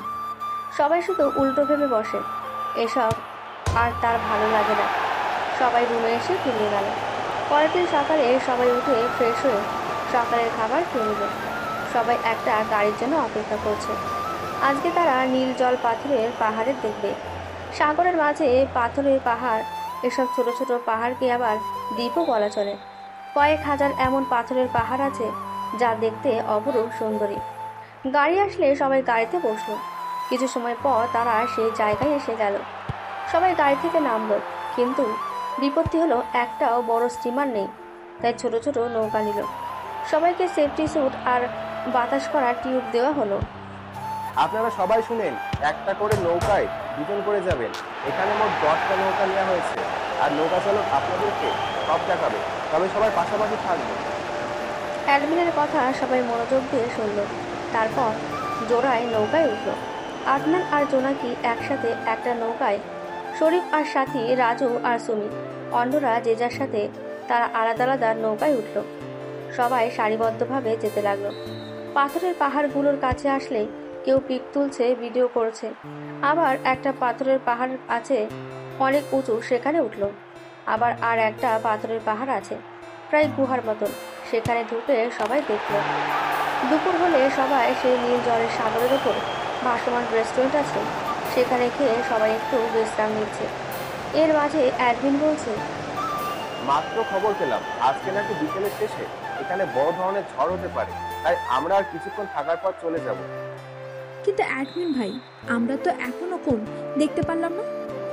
মিস জোনাকি, হাতে যথেষ্ট সময় আছে বুঝলেন, আজকে না হোক কালকে তো দেখতে পারবো। অ্যাডমিন ভাই, যদি কালকে আবহাওয়া খারাপ থাকে? শোনেন আদনান ভাই, আবহাওয়া নিয়ে তো কোনো কথা বলতে পারবে না। যেহেতু আমরা এসেছি, সেহেতু আমরা সব দেখবো, সব জায়গায় যাব। নেন এবার ওঠেন, সময় নাই। আর ওই দিকের কয়েকটা দ্বীপ ঘুরে হোটেল ফিরবো, তারপর আজকে সন্ধ্যায় একটা নতুন জায়গায় যাব। সবাই আবারও নিজেদের মতো করে নৌকায় উঠল। জোনাকি নৌকা চালককে বলে এসব দ্বীপ সম্পর্কে জেনে নিচ্ছে, আর আদনানের সাথে এসব নিয়ে কথা বলছে। হঠাৎ একটা সাদা পাথরের পাহাড় দেখলো জোনাকি। আই মিস্টার আদনান, নৌকা চালককে বলেন না ওই যে সাদা পাথরের পাহাড়টা থেকে ঘুরে আনো। কিন্তু এটা অনেক দূরে, তাছাড়া সবাই তো ওদিকে যাচ্ছে। আরে কোনো সমস্যা হবে না, আর সময় তো আছে, ওরা যাক না ওইদিকে। প্লিজ প্লিজ প্লিজ বলুন না তাকে। আদনান অনেক রিকোয়েস্ট করার পর নৌকা চালক রাজি হলো। আদনান জোনাকিকে সেই সাদা পাথরের পাহাড়ে নিয়ে গেল। দুজনে পাহাড়ে উঠল। জোনাকি আদনানকে মোবাইলটা দিল কয়েকটা পিক করার জন্য। পিক তোলা হলেই হঠাৎ আকাশটা কালো রং ধারণ করলো, আর উল্টো দিক থেকে ঝড়ের মতন আসতে লাগলো। তখন আদনান মোবাইলটা জোনাকিকে দিয়ে বলতে লাগলো, আরে আর পিক তোলা যাবে না, দেখেন আকাশটা কালো হয়ে গেছে, আর ওই দেখেন সাগরের মাঝে কি একটা ঝড় সৃষ্টি হয়েছে। চলুন চলুন, দেরি করা ঠিক হবে না, আমার খুব ভয় করতেছে। আপনি আমার হাতটা ধরে আসুন আর দ্রুত পা চালান। আমি অত জোরে হাঁটতে পারবো না, পড়ে যাবো তো। মাথাটা খুব ধরেছে, এখন পড়বো না। আমাকে ধরুন, পড়বেন না। এই তো এসে গেছে। দুজনে নৌকায় উঠল, কিন্তু সামান্য একটু যেতেই তারা ঝড়ের কবলে পড়ে গেল, আর সাথে সাথে নৌকাটা উল্টে গেল। কিন্তু আদনান জোনাকির হাত ছাড়ল না। নৌকা চালক চালাক ছিল বলে কোনো রকমে সেই সাদা পাথরের পাহাড়ে উঠল। আদনান অনেক চেষ্টা করলো, কিন্তু ঝড়ের কারণে সাঁতরে পাহাড়ের কাছে যেতে পারল না। দুজনে যখন জ্ঞান ফিরল, চোখ খুলে দেখে দিন আর প্রচণ্ড গরম। জোনাকি আদনানের বুকের উপর আর আদনান নিচে। তারা দুজনে তীরের কাছে এসে পড়ে আছে। ঝড়ের কারণে তারা এভাবে ভাসতে ভাসতে তীরে এসেছে। জোনাকির মাথাটা খুব ধরেছে, তাই সে আদনানের বুকের উপর পড়ে রইল। আদনান চোখ দিয়ে চারদিকে তাকিয়ে দেখতে লাগলো আসলে তারা দুজন কোথায় এসেছে। চোখ মেলে দেখে আশেপাশে কাউকে দেখা যাচ্ছে না, আর কেমন অচেনা লাগছে। তাই এবার আদনান বলে, হয়েছে, এবার বুকের উপর থেকে উঠুন আর আমাকে জায়গাটা ভালো করে দেখতে দিন। আর বাবা উঠুন তো, জায়গাটা অচেনা মনে হচ্ছে, আর শরীর থেকে স্যুটটা খুলতে হবে তো। না না, পড়বো না আমি, আপনি যা করার করুন তো। আদনানের খুব রাগ হচ্ছে, তবুও রাগটা কন্ট্রোল করলো। যখন দু হাত দিয়ে জোনাকিকে সরাতে যাবে, তখনই জোনাকির শরীরে হাত পড়ল। জোনাকির পুরো শরীর প্রচণ্ড গরম, মনে হচ্ছে জ্বর এসেছে। এবার বুঝতে পারলো আদনান কেন তার বুকের ওপর আছে।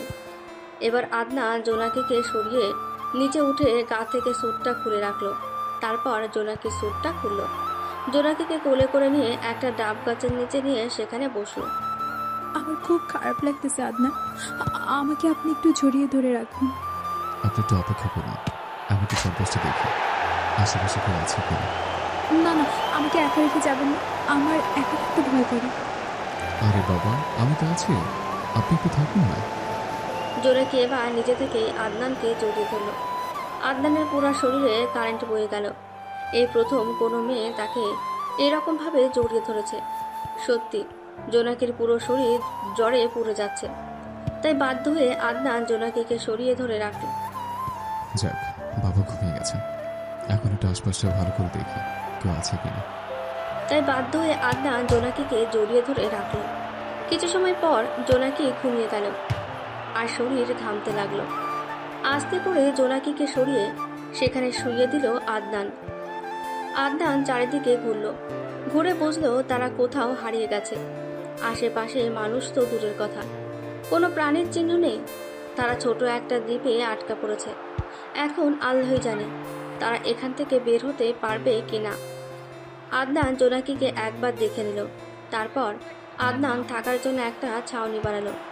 সেখানে পড়ে থাকা তাল আর ডাবের গাছের পাতা দিয়ে আদনান এবার শুকনো লাকড়ি সংগ্রহ করতে লাগলো আগুন জ্বালানোর জন্য। ছাউনি বানানো হয়েছে, আগুন জ্বালানোর জিনিসও সংগ্রহ করা হয়েছে। এবার খাবার পানির ব্যবস্থা করতে হবে। তাই আদনান চারিদিকে আবার খাওয়ার পানির জন্য ছুটতে লাগলো, কিন্তু কোথাও পানি পেল না। বাধ্য হয়ে আবারও ফিরে আসলো। এসে দেখে জোনাকি তখনও ঘুমিয়ে আছে। এবার আদনান জোনাকির কাছে গেল। অনেক ক্লান্ত হয়ে গেছে, তাই সে একটু বিশ্রাম নেওয়ার জন্য ডাবের কাছে হেলান দিল। কতক্ষণ চোখ বুজেছিল সেটা আদনান জানে। হঠাৎ জোনাকির ডাকে চোখ মেলে তাকালো। আরে, আপনি ঘুমিয়ে গেছেন? আর শরীর এখন কেমন আপনার? আমরা কোথায় আছি আর বাকি সবাই কোথায়, আর আমি এখানে কেন? আদনান বুঝলো জ্বর সেরে গেছে। তাহলে এটাই সত্যি জ্বরের ঘরে আদনানকে জোনাকি এভাবে জড়িয়ে ধরেছিল। কি হলো? এভাবে কি দেখেন? আমরা কোথায় আছি আর বাকিরা কোথায়? ঝড়ের কারণে আমরা কোথায় এসেছি জানি না, তবে এখানে আমি আর আপনি ছাড়া কেউ নেই। কি বলেন তাহলে? ফিরবো কি করে আমরা? সেটা তো জানি না, তবে আমরা এক অচেনা দ্বীপে আছি আর এখানে কেউ নেই, বুঝলেন? কিছু একটা করে, আমার এখানে ভালো লাগতেছে না। আমরা তো ভালো লাগতেছে না, কিন্তু কিভাবে কি করবো আপনি বলেন। তাহলে উপায় কি আছে আমাদের এখান থেকে বের হওয়ার? আর আমার শরীরের সুটটা কি? ওটা আমি খুলে রেখে দিয়েছি। আপনি এই অচেনা দ্বীপে এসে সুযোগটা কাজে লাগালেন। এই যে, চুপ করুন। যা ভাবতেছেন সেসব কিছুই না। জ্বরে শরীর পুড়ে যাচ্ছিল আর স্যুটটা ভেজা ছিল, তার কারণে খুলে দিয়েছি। এসব করার ইচ্ছে থাকলে পোশাক পরা অবস্থায় থাকতেন না। জোনাকি এবার একটু ভালো করে শরীরের দিকে তাকালো। তার মনে করার চেষ্টা করলো এখানে আসার পর কি হয়েছিল। যখন কিছুটা মনে পড়লো, লজ্জায় মাথাটা নিচু করে রাখলো। ইস, কেমন করে জোনাকি পারল আদনানকে জড়িয়ে ধরে রাখতে। আই এম সরি, বুঝতে পারিনি। সরি বলতে হবে না, আপনি থাকুন এখানে, আমি একটু দেখি খাবার মতো কিছু পাওয়া যায় কিনা। আমিও যাব আপনার সাথে, একা একা থাকতে পারবো না। নির্জন একটা জায়গা, গা কিরকম ঝিমঝিম করতেছে। দুজনে এবার দ্বীপের ভিতরে গেল, কিন্তু খাওয়ার মতো কোনো পাচ্ছে না। অবশেষে কলা গাছ দেখলো, আর ভাগ্য ভালো ছিল বলে সেখানে কলাও ছিল, কিন্তু বেশি কলা নাই, একদিন বা দুদিন খাওয়ার মতন হবে। তবুও এমন নির্জব দ্বীপে খাবার পেয়ে তারা খুশি হলো। কলা নিয়ে তারা আগের জায়গায় আসলো। আপনিও কি তাহলে আমার মতো এখানে শুয়েছিলেন?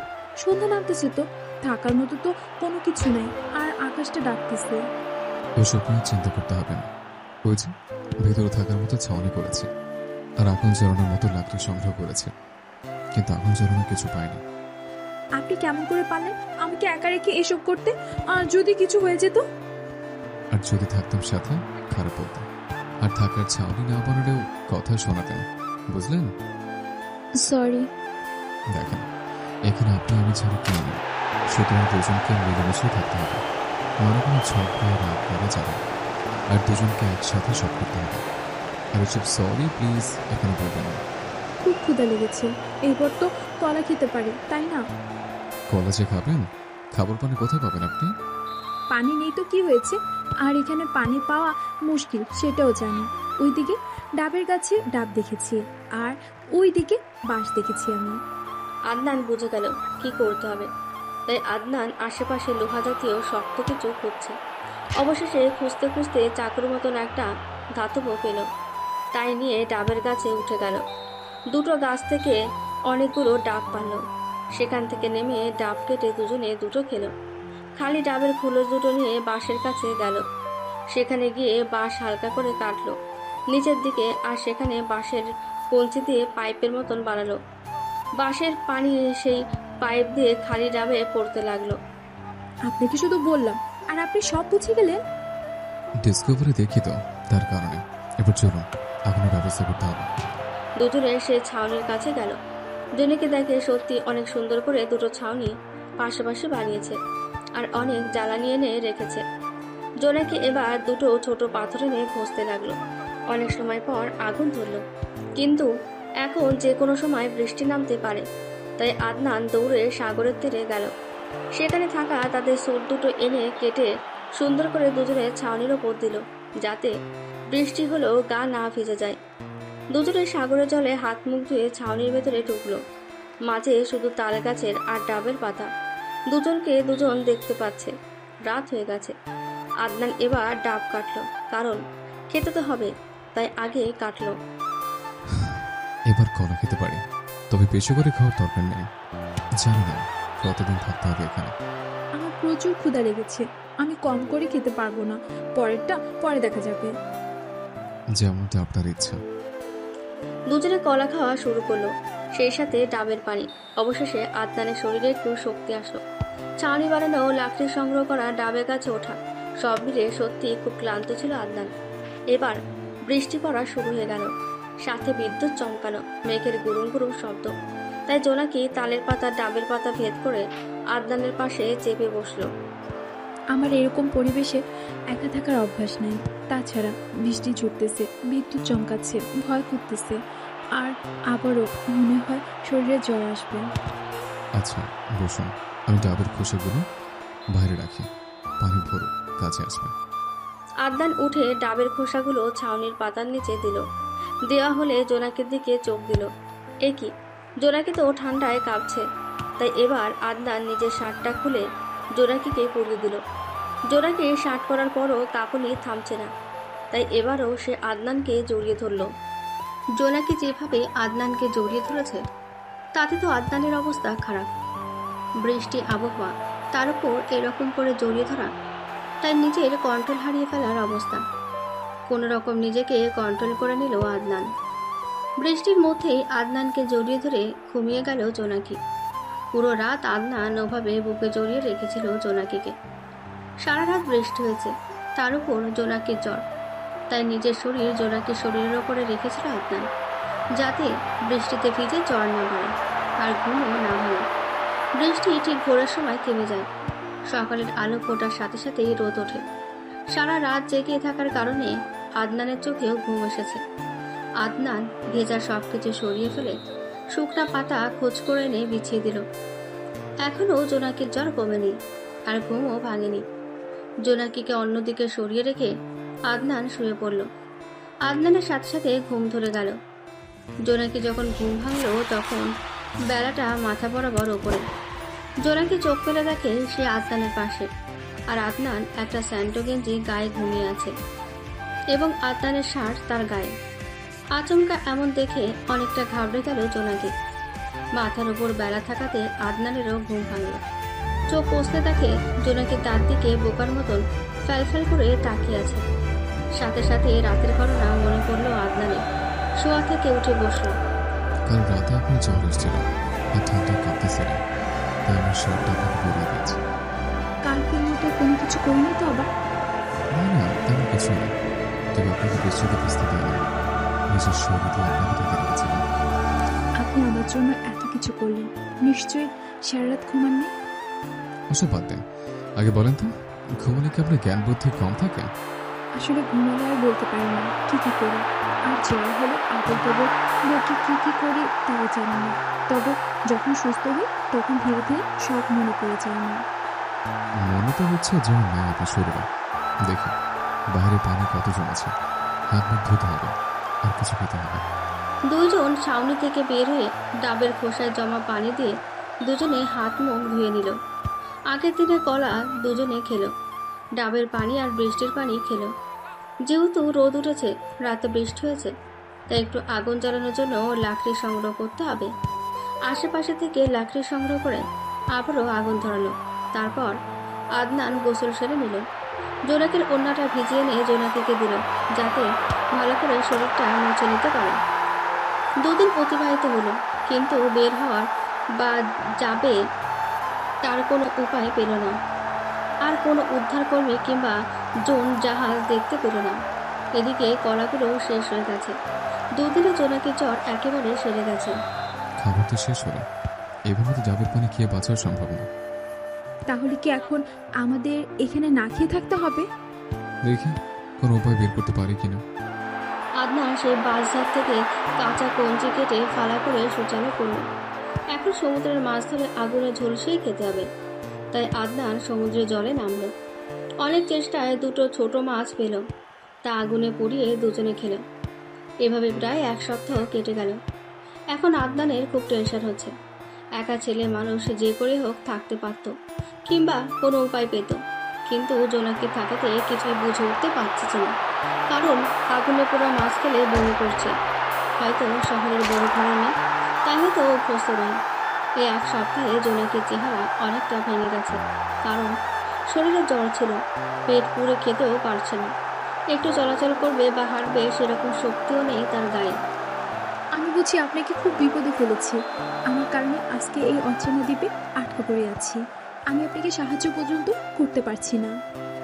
আপনি কেন বিপদে ফেলবেন আমাকে? সব আল্লাহর ইচ্ছা, এখানে সাহায্য করার কি আছে? সেটা নয়, হয়তো একাই থাকলে নিজে নিজে এখান থেকে চলে যাওয়ার পথ বের করতে। যাওয়ার উপায় থাকলে না হয় পথ বের করতাম। আচ্ছা, আপনি কি আমাকে একটা কাজে সাহায্য করতে পারবেন? অবশ্যই পারবো, কিন্তু কাজটা কি বলবেন? দেখেন, আমরা এখান থেকে বেরো হতে পারবো না।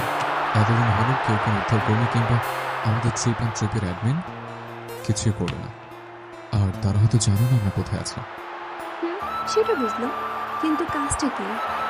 ওই যে বাসার আছে না, সেখান থেকে বাসকে কলার ভাগের মতো বানিয়ে এখান থেকে বের হতে হবে। কিন্তু তা দিয়ে কি আমরা এত বড় সাগর পাড়ি দিতে পারবো? চেষ্টা করে দেখতে তো কোনো উপায় নেই। আর এমনিতে এখানে থাকলে জীবিত থাকবো কিনা সন্দেহ আছে। আপনি যা ভালো মনে করেন, তাহলে চলে কাজ শুরু করে দিই। আর বসে থেকে দেরি করে কারোর জন্য অপেক্ষা করার মানিয়ে হয় না। চলো তাহলে আমার সাথে, তবে একদিনই পারবো কিনা সন্দেহ আছে। কেন বলুন তো? এই সামান্য ধারহীন চাকু দিয়ে কাটাটা কষ্ট আছে। তবুও দুজনে গেল বাঁশ কাটতে। সারাদিনে 2টা বাঁশ কাটতে পেরেছে, আরো 2টো বাঁশ কাটতে হবে। তারপরের দিনও জোর দিয়ে বাঁশ কাটলো। 4টে বাঁশ কাটতে 2 দিন চলে গেল। শুনেন মিস্টার আদনান, রাতের মধ্যে বাঁশগুলো ভেলার মতো করে ফেলেন। সেটাই ভাবতেছি। তবে রশির মতো মোটা লতা জাতীয় কিছু লাগবে। এখনো দিনের আলো আছে, আপনি এখানে থাকুন, আমি আশেপাশে খোঁজ করি। বেশি দূরে যাবেন না, একা থাকতে কিন্তু ভয় করে আমার।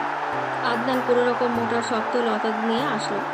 আদনান বাঁশের 2টো করে গুড়ি আর জোনাকি একটা করে গুড়ি নিয়ে সমুদ্রের ধারের কাছে রেখে আনা শুরু করে দিল। সব আনা হলে আদনান সবগুলো সারি করে একটার সাথে আরেকটা বাঁধতে লাগলো লতা দিয়ে। অনেক মজবুত করে বানানো হয়েছে।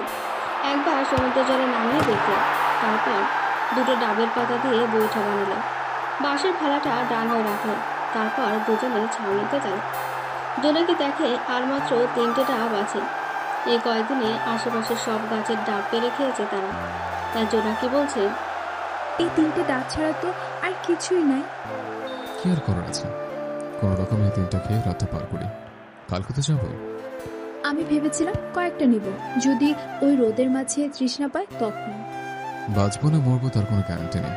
আচ্ছা, বাদ দেন এসব, আপনি 2টো খেয়ে নিন, আমি একটা খাই।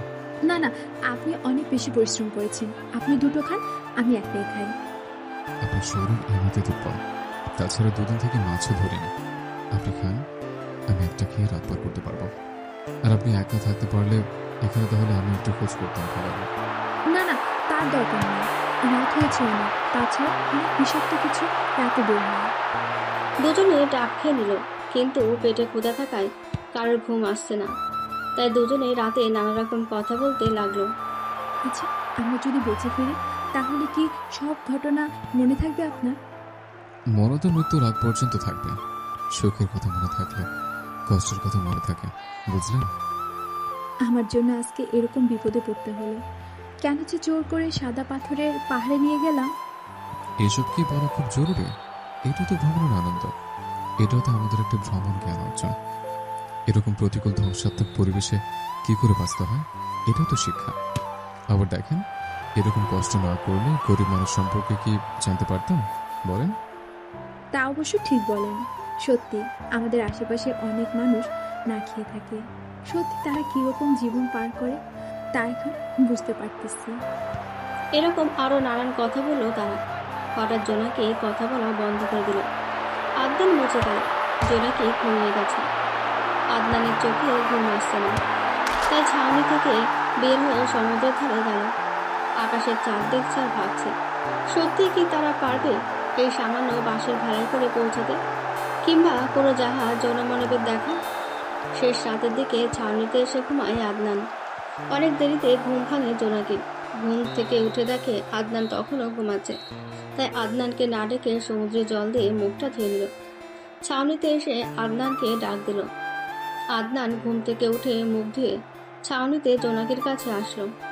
আপনি তো অপেক্ষা করেন, আমি দেখি খাওয়ার মতো কিছু পাই কিনা। সব জায়গায় তো খুঁজছি, কোথাও তো খাবার কিছু নেই। কিন্তু পশ্চিম দিকটা একদমই যায় নাই। সেখানে তো সাপ পোকামাকড় আছে, যাওয়ার দরকার নেই। আপনার চেহারা বলে দিচ্ছে আপনি কতটা শুকিয়ে আছেন। চেহারা কেমন কালো হচ্ছে। আপনি থাকুন, আমি যাবো আর আসবো। জোনাকির কথা না শুনে আদনান পশ্চিম দিকে গেল। যাই হোক, এখানে এসেও তেমন কিছু পেল না। আদনান ভাবছে ভেতরে যাবে কি না। এসব ভাবতে ভাবতে ভেতরে গেল। অনেক সাপ পোকা বিচ্ছু। সাবধানে ভেতরে গেল। গিয়ে দেখে ডাবের গাছ। কোনো রকম গাছে উঠে ডাব পাড়াবে দেখে সেখানেও সাপ। অনেক কষ্টে সাপ সরিয়ে ডাব পারল। তারপর সামনে দেখলো পেয়ারা গাছ। সেখান থেকে অনেকগুলো পেয়ারা নিজের শার্ট খুলে সেখানে নিল। আবারও খুব সাবধানে সেখান থেকে বের হলো। আদনান মনে মনে বলছে, এরকম জায়গায় আর দ্বিতীয়বার আসবে না, দরকার হলে ক্ষুধায় মরে যাবে। জোনাকির খুব টেনশন। অনেকক্ষণ হলেও গিয়েছে, কিন্তু আদনান এখনো ফিরে আসছে না। তাই ছাউনি থেকে বের হয়ে পশ্চিম দিকের ওই দিকে বারবার যাচ্ছে আর ফিরে আসছে। এমন সময় দেখলো আদনান আসছে। কাঁধে ডাব আর গায়ের শার্টগুলোই সেখানে কি জানি টোপলা করে আনছে। আদনানকে দেখে দৌড়ে গেল জোনাকি। আপনি কি মানুষ? এত সময় গেল আপনার আসার নামগন্ধ নেই। জানেন আমার খুব টেনশন হচ্ছিল। কি করব বলেন? যখন গিয়েছে খালি হাতে কি করে ফিরে আসে বলেন তো? কিন্তু আপনার শার্টে কি এনেছে? আর শার্টটা নষ্ট হয়ে গেছে দেখছি। বাকি শার্টের কথা, এখানে পেয়ারা আছে আর ডাবও আছে। আপনি এরকম একটা জায়গায় গিয়ে কি করে পেলেন এত সব? এসব শুনতে হবে না, চলেন আগে খেতে হবে আর বের হতে হবে এখান থেকে। দুজনে আগে ছাউনিতে গিয়ে পেট ভরে ডাবের পানি আর পেয়ারা খেলো। পেয়ারাগুলো মিষ্টি ছিল আর সাথে ডাবের পানি। উফ, অনেকদিন পর মনে হচ্ছে পেটে কিছু পড়েছে। তারপর দুজনে সমুদ্রের ধারে গেল। বাকি ডাব আর পেয়ারা ভেলায় রাখলো। দুজনে ঠেলে ভেলাটা সমুদ্রের জলে তুলল। দুজনে উঠে ডাবের পাতার বৈঠা দিয়ে চালানো শুরু করলো, কিন্তু সমুদ্রের ঢেউয়ের কারণে বেশি দূরে যেতে পারছে না। এত কষ্ট করার পরও তো আমরা বেশি দূরে যেতে পারছি না। আপনি সামনে থেকে বসেন, আমি পেছনে বসতেছি। আর একটু জড়ো জড়ো বইটা নাড়বেন। আমি মেয়ে মানুষ হয়ে আর কত জোর দিব? তাছাড়া আমি তো এসব কখনো করি না। আচ্ছা ঠিক আছে, যতটুকু পারেন ততটুকুই করেন। দুজনে আবারও বৈঠা দিয়ে চালানো শুরু করলো। এবার কাজ হলো। সমুদ্রের তীর থেকে অনেক দূরে চলে আসলো। এখন আর সমস্যা হচ্ছে না, তবে সমুদ্রের ঢেউ এখনো আছে সেই রকম। হঠাৎ তাদের মাথার উপরে একটা হেলিকপ্টার দেখতে পেল। দুজনে বৈঠা রেখে দু হাত উপরে তুলে চিল্লাতে থাকলো। এমন সময় হেলিকপ্টারে থাকা পাইলট দেখতে পেল। সাথে সাথে হেলিকপ্টার নিচে নামানো শুরু করে দিল। আসলে এটা তাদের উদ্ধার করার জন্য এসেছে। আর সব করেছে ট্রিপ এর অ্যাডমিন। হেলিকপ্টারের অ্যাডমিন ছাড়াও জোনাকির বন্ধু সৌভিক, সাথী এবং আদনানের বন্ধু শরীফ আছে। যখন দেখলো হেলিকপ্টার তাদের দেখেছে আর নিচে একটু করে নামছে, তখন জোনাকি আদনানকে জড়িয়ে ধরে। ইয়েস, আমরা বেঁচে গেছি। আমাদের বাঁচানোর জন্য ঘুরে এসেছে। এসেছে তো, এবার আর কষ্ট করতে হবে না আমাদের। এক মুহূর্তের জন্য মনে হয়েছিল আজকেই বুঝি আমাদের শেষ দিন। হয়েছে, এবার ছেড়ে দাও। ওই যে রসিওয়ালা মই নামিয়ে দিয়েছে। কিছুটা লজ্জাও পেল জোনাকি, সাথে সাথে ছেড়ে দিল আদনানকে। মই দিয়ে প্রথমে জোনাকিকে ওঠা শুরু করলো, তারপর পেছনে আদনান ওঠা শুরু করে দিল। হেলিকপ্টারে উঠলে আদনানকে, শরীফ আর জোনাকিকে সাথে জড়িয়ে ধরল। এবার হেলিকপ্টার তাদেরকে নিয়ে যাওয়া শুরু করে দিল। তারা হা লং বে আসলে সবাই আদনান আর জোনাকিকে ঘিরে দিল। জোনাকির বান্ধবীও তাকে জড়িয়ে ধরে নানা রকম কথা জিজ্ঞেস করছে। আদনানকে শরীফ, রাজু জড়িয়ে ধরে কত কি বলল। দুজনে ফিরে আসাতে, দুজনকে ফিরে পাওয়াতে কত খুশি সবাই। সবার চেহারা দেখে বোঝা যাচ্ছে এরা সবাই ঠিকমতো খায়নি, ঘুমায়নি। হয়তো জোনাকি আর আদনানের টেনশনে ছিল তারা। এবার অ্যাডমিন বলছে, সবাই শুনেন, কালকে আমাদের দেশে ফিরে যেতে হবে। আমাদের কারণে বুঝি আপনাদের আনন্দ নষ্ট হয়ে গেছে? আরে আদনান ভাই, যা হওয়ার হয়েছে, এসব বাদ দেন। আপনারা দুজন সুস্থ শরীরে আছেন, আপনাদেরকে আমরা পাইছি, এটাই অনেক। আমাদেরকে ক্ষমা করবেন, আমাদের দুজনের জন্য আপনাদের সব আনন্দ মাঝে গেল। আদনানের কথা শেষ হতে না হতেই জোনাকি মন খারাপ করে বলে, দুজনের জন্য নয়, আমার কারণে। জোনাকির কথা শুনে আদনান মৃদু ধমকে বলল, আরে মিস জোনাকি, চুপ করুন তো আপনি, দোষ আমাদের দুজনের। সব বুঝেছি। এবার আপনারা হোটেলের রুমে গিয়ে বিশ্রাম করুন, আমি সব কাজ সেরে ফেলি, আর কালকে আমরা ফিরে যাব। সবাই যে যার রুমের ভেতরে গেল। জোনাকি, আদনান নিজেদের আলাদা রুমে ঢুকে আগে গোসল করে নিল। গা কিরকম হয়ে গেছে তাদের, মনে হচ্ছে কত বছর গোসল করেনি তারা। সমুদ্রের জল তো লবণাক্ত, সেই পানিতে গোসল করলে কি আর ভালো লাগে। আদনানের গোসল করা হলে পোশাক পরে নিল। এমন সময় রাজু, শরীফ, সৌভিক তাকে ধরল। আচ্ছা, তোরা দুজন সেখানে কি করে গেলি? আর বলিস না, জোনাকি নাকি সাথে পাথরের পাহাড়টা দেখবে, সেখানে গেলাম। সেই সময় তো আকাশটা কানা মেঘে এলাম আর ঝড় শুরু হলো। ওই নৌকা তো সেখানে উঠে গেল। তারপর কি হলো? আগ্রহ নিয়ে জিজ্ঞেস করলো রাজু। তারপর আর কি, যখন চোখ মেলে তাকাই তখন সেই দ্বীপের কিনারে আমরা। বুঝলাম, কিন্তু এই 10 দিন কি করে থাকলি সেখানে? নির্জন দ্বীপ, তার উপরে খাবার পানি থাকা, এত সব হলো কি করে? হয়েছে খুব কষ্ট, জানি ফেসে গেছে, তাই দ্বীপের মাঝেই ছাউনি করে সেখানে থেকে ডাব, কলা এসব খেয়েছিলাম।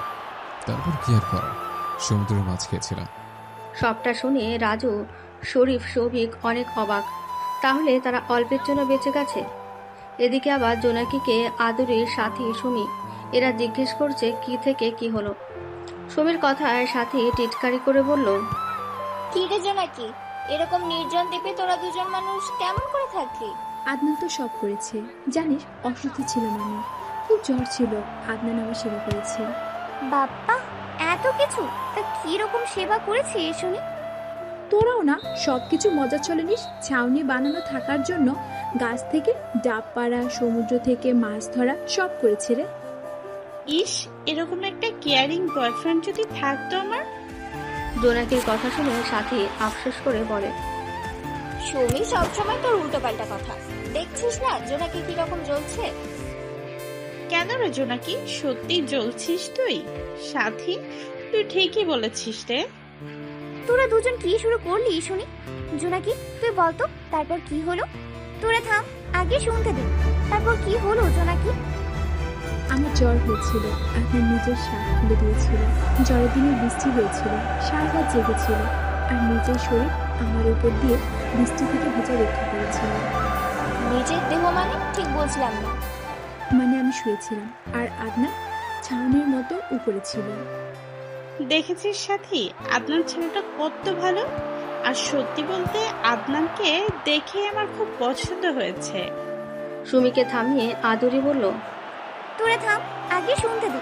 তারপর কি হলো জোনাকি? তারপর আগুন জ্বালানো, খাবার নিয়ে আসা, দ্বীপের চারদিকে ঘুরে রাস্তা খোঁজা, যদি বের হওয়া যায়। খাবার শেষ হয়েছিল, সাপ পোকামাকড়ে ঘেরা জঙ্গলে ঢুকে খাবার আনা, বাঁশ দিয়ে ভেলা বানানো, আরো কত কি। সুমি শোন, জোনাকির সাথে নিশ্চয়ই আদনানের ভালো সম্পর্ক। তুই চাইলে জোনাকি তোদের লাইনটা করে দিতে পারে। কিরে জোনাকি, তুই সুমির সাথে লাইনটা করে দে। শোন, তোরা যা ভাবতেছিস আদনান সেরকম নয়, বুঝলি তোরা? তা কিরকম শুনি? আদনান প্রেম ভালোবাসা পছন্দ করে না, কারণ তার সাথে এই কয়েকদিনে হাজারো কথা হয়েছে, অনেক কিছু জেনেছি তার সম্পর্কে। জোনাকির কথা শুনে সাথী আফসোস করে বলে, সুমি, জোনাকি মনে হয় তোর প্রেমটা হওয়ার আগেই ভেঙে দিল রে। সাথীকে মৃদু ধমকে জোনাকি বলল, তোরা দুজন কি শুরু করলি? হ্যাঁ, একটু শান্তিতে থাকতে দে। জোনাকি কথা শুনে আদুরি মন খারাপ করে বলে, এই কয়েকদিনে কেউ শান্তিতে ছিলাম না, তোদের টেনশন, তোদের কোথায় কোথায় খুঁজি নাই, এমনকি ভিয়েতনামের সরকারি টেলিভিশনে নিউজ করা পর্যন্ত হয়েছিল। আদুরির কথা শেষ হতে সাথী বলে, আমরা একটু মজা করাতে রেগে যাচ্ছেন, জানিস কিরকম পরিস্থিতিতে ছিলাম আমরা সবাই। জোনাকি ওদের মুখের দিকে তাকিয়ে মন খারাপ করে বলে, সরি রে বান্ধবী, আসলে খুব ভয় ছিলাম সেখানে। মনে হতো এই বুঝি মারা যাব, আমাদের খোঁজার কেউ নেই। রাতটা কাটিয়ে তারা পরের দিন দেশের উদ্দেশ্যে রওনা হয়। সবাই যে যার মতো করে চলে যায়, কিন্তু আদনান খুব করে চেয়েছিল জোনাকির সাথে কথা বলতে। জোনাকিও খুব করে চেয়েছিল আদনানের সাথে কথা বলতে, কিন্তু ওদের দুজনের বন্ধু বান্ধবের জন্য কথা বলা হয় না। আদনান বাড়িতে এসে জোনাকির কথা ভাবতে থাকে, আর জোনাকিও নিজের বাসায় গিয়ে আদনানকে নিয়ে ভাবতে থাকে। এখন আদনানের সবসময় জোনাকির কথা মনে পড়ে। হঠাৎ আদনানকে সবসময় কি নিয়ে যেন তার বোন মা ভাবতে দেখে। তাই শানু আর শাইলা খাতুন আদনানের কাছে যায়। শাইলা বলে, কি রে আদনান, কি নিয়ে এত ভাবতেছিস তুই? ভাইয়া, তুই ভিয়েতনাম থেকে আসার পর কেমন জানি আনমনা হয়ে থাকিস, ডাকলেও সাড়া দিস না কেন? কি হয়েছে তোর ভাইয়া? না মা, তেমন কিছু হয় না। না, নিশ্চয়ই তো কোনো কিছু হয়েছে, তুই বল আমাকে। ভাইয়া বল, কি হয়েছে তোর? বল না, তোকে এরকম দেখতে একদম ভালো লাগছে না। হ্যাঁ রে আদনান, বল না কি হয়েছে। মা, ভিয়েতনাম যাদের সাথে গিয়েছিলাম সেখানে একটা মেয়ের সাথে। আদনান সব খুলে বলল ওর মা আর বোনকে। সব শুনে শানু ফট করে বলে ওঠে, তার মানে ভাইয়া তুই জোনাকিকে ভালোবেসে ফেলেছিস, তাহলে বললি না কেন তুই ওকে? তখন তো মনে হয় নাই আমি তাকে ভালোবেসে ফেলেছি, কিন্তু বাড়িতে আসার পর খুব মিস করছি। আদনানের কথা শেষ হতে শায়লা বলে ওঠে, তা আদনান, তুই তো কি ওই মেয়ের নাম্বার ঠিকানা কিছু জানিস? নাম্বার থাকলে ফোন দিয়ে দেখ না।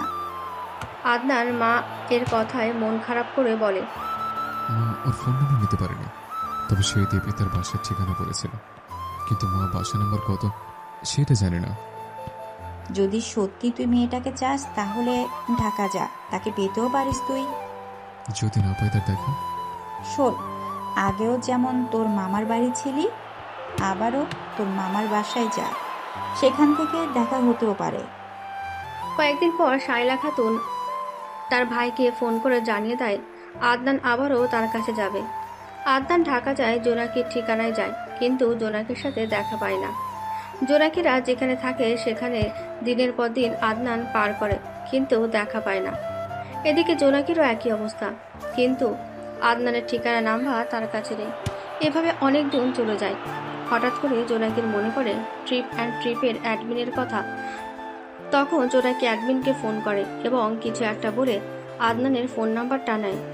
মনের সাথে অনেক ভেবেচিন্তে ফোন দেয় আদনানকে। প্রথমবার রিং হবার পর ফোনটা ধরে না আদনান, কারণ সে জোনাকির অপেক্ষায় আছে। ফোনে চোখ দিলে যদি তাকে দেখতে না পায়।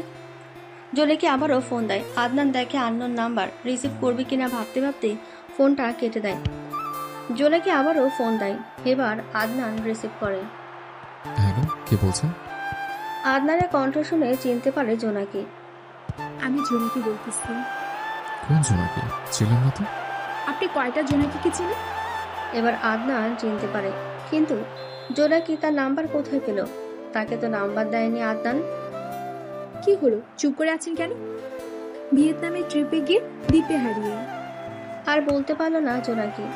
ওকে থামিয়ে আদনান বলতে শুরু করলো, চিনেছি, একবার দেখা করবেন? আপনার সাথে অনেক কথা ছিল আমার। বিশেষ করে ভিয়েতনাম থেকে আসার পর কোনোভাবেই আপনাকে ভুলতে পারছি না। একই অবস্থা আমারও, কিন্তু আপনি তো অনেক দূরে, কেমন করে দেখা করব? আপনার কোনো ঠিকানা আছে, কিন্তু আপনার বাসা কোনটা সেটা জানি না আমি। আজ কয়েকদিন হলো ঢাকা এসেছি আপনার সাথে দেখা করার জন্য। আপনার কোনো দেখা পেলাম না, পুরো দিন আপনার বলা ঠিকানায় কাটিয়ে দিয়েছে। আদনান কি বললো তার সাথে দেখা করার জন্য ঢাকা এসেছে, আর তাকে যে ঠিকানা বলেছিল সেই ঠিকানায় সে আছে। আপনি এখন কোথায় আছেন সেটা বলে, আমি এক্ষুনি আসতেছি। আমি যেখানে আছি সেখানে একটা বড় কৃষ্ণচূড়ার গাছ আর পাশে দোকান আছে। আপনি থাকুন, আমি 5 মিনিটের মধ্যে আসতেছি। জোনাকি ফোন কেটে দিল। আদনানের ঠোঁটের কোণে হাসি রেখা। ফোন কেটে দিয়ে জোনাকি বাসা থেকে দৌড়ে নিচে নেমে আসলো। তারপর হেঁটে হেঁটে সেই জায়গায় আসলো। এসে দেখে আদনান সেই কৃষ্ণচূড়া গাছের নিচে বসে আছে। একটু দ্রুত এগিয়ে গিয়ে আদনানের সামনে দাঁড়ালো। আদনান মাথা তুলে দেখে জোনাকি সেখানে এসেছে। বসা থেকে উঠে দাঁড়ালো আদনান। যাই হোক, আপনার তাহলে দেখা পেলাম আমি। আমিও আপনাকে মনে মনে খুব ভেবেছি। বাসে এসে আপনাকে খুব মিস করেছি আমি। আমি কেন যেন আপনাকে খুব মিস করেছি জানেন, ঘুমোতে গেলেও আপনাকে দেখতাম। আমারও একই অবস্থা জানি। অনেক কষ্টে সে এডমিনের কাছ থেকে আপনি নাম্বারটা পেলাম।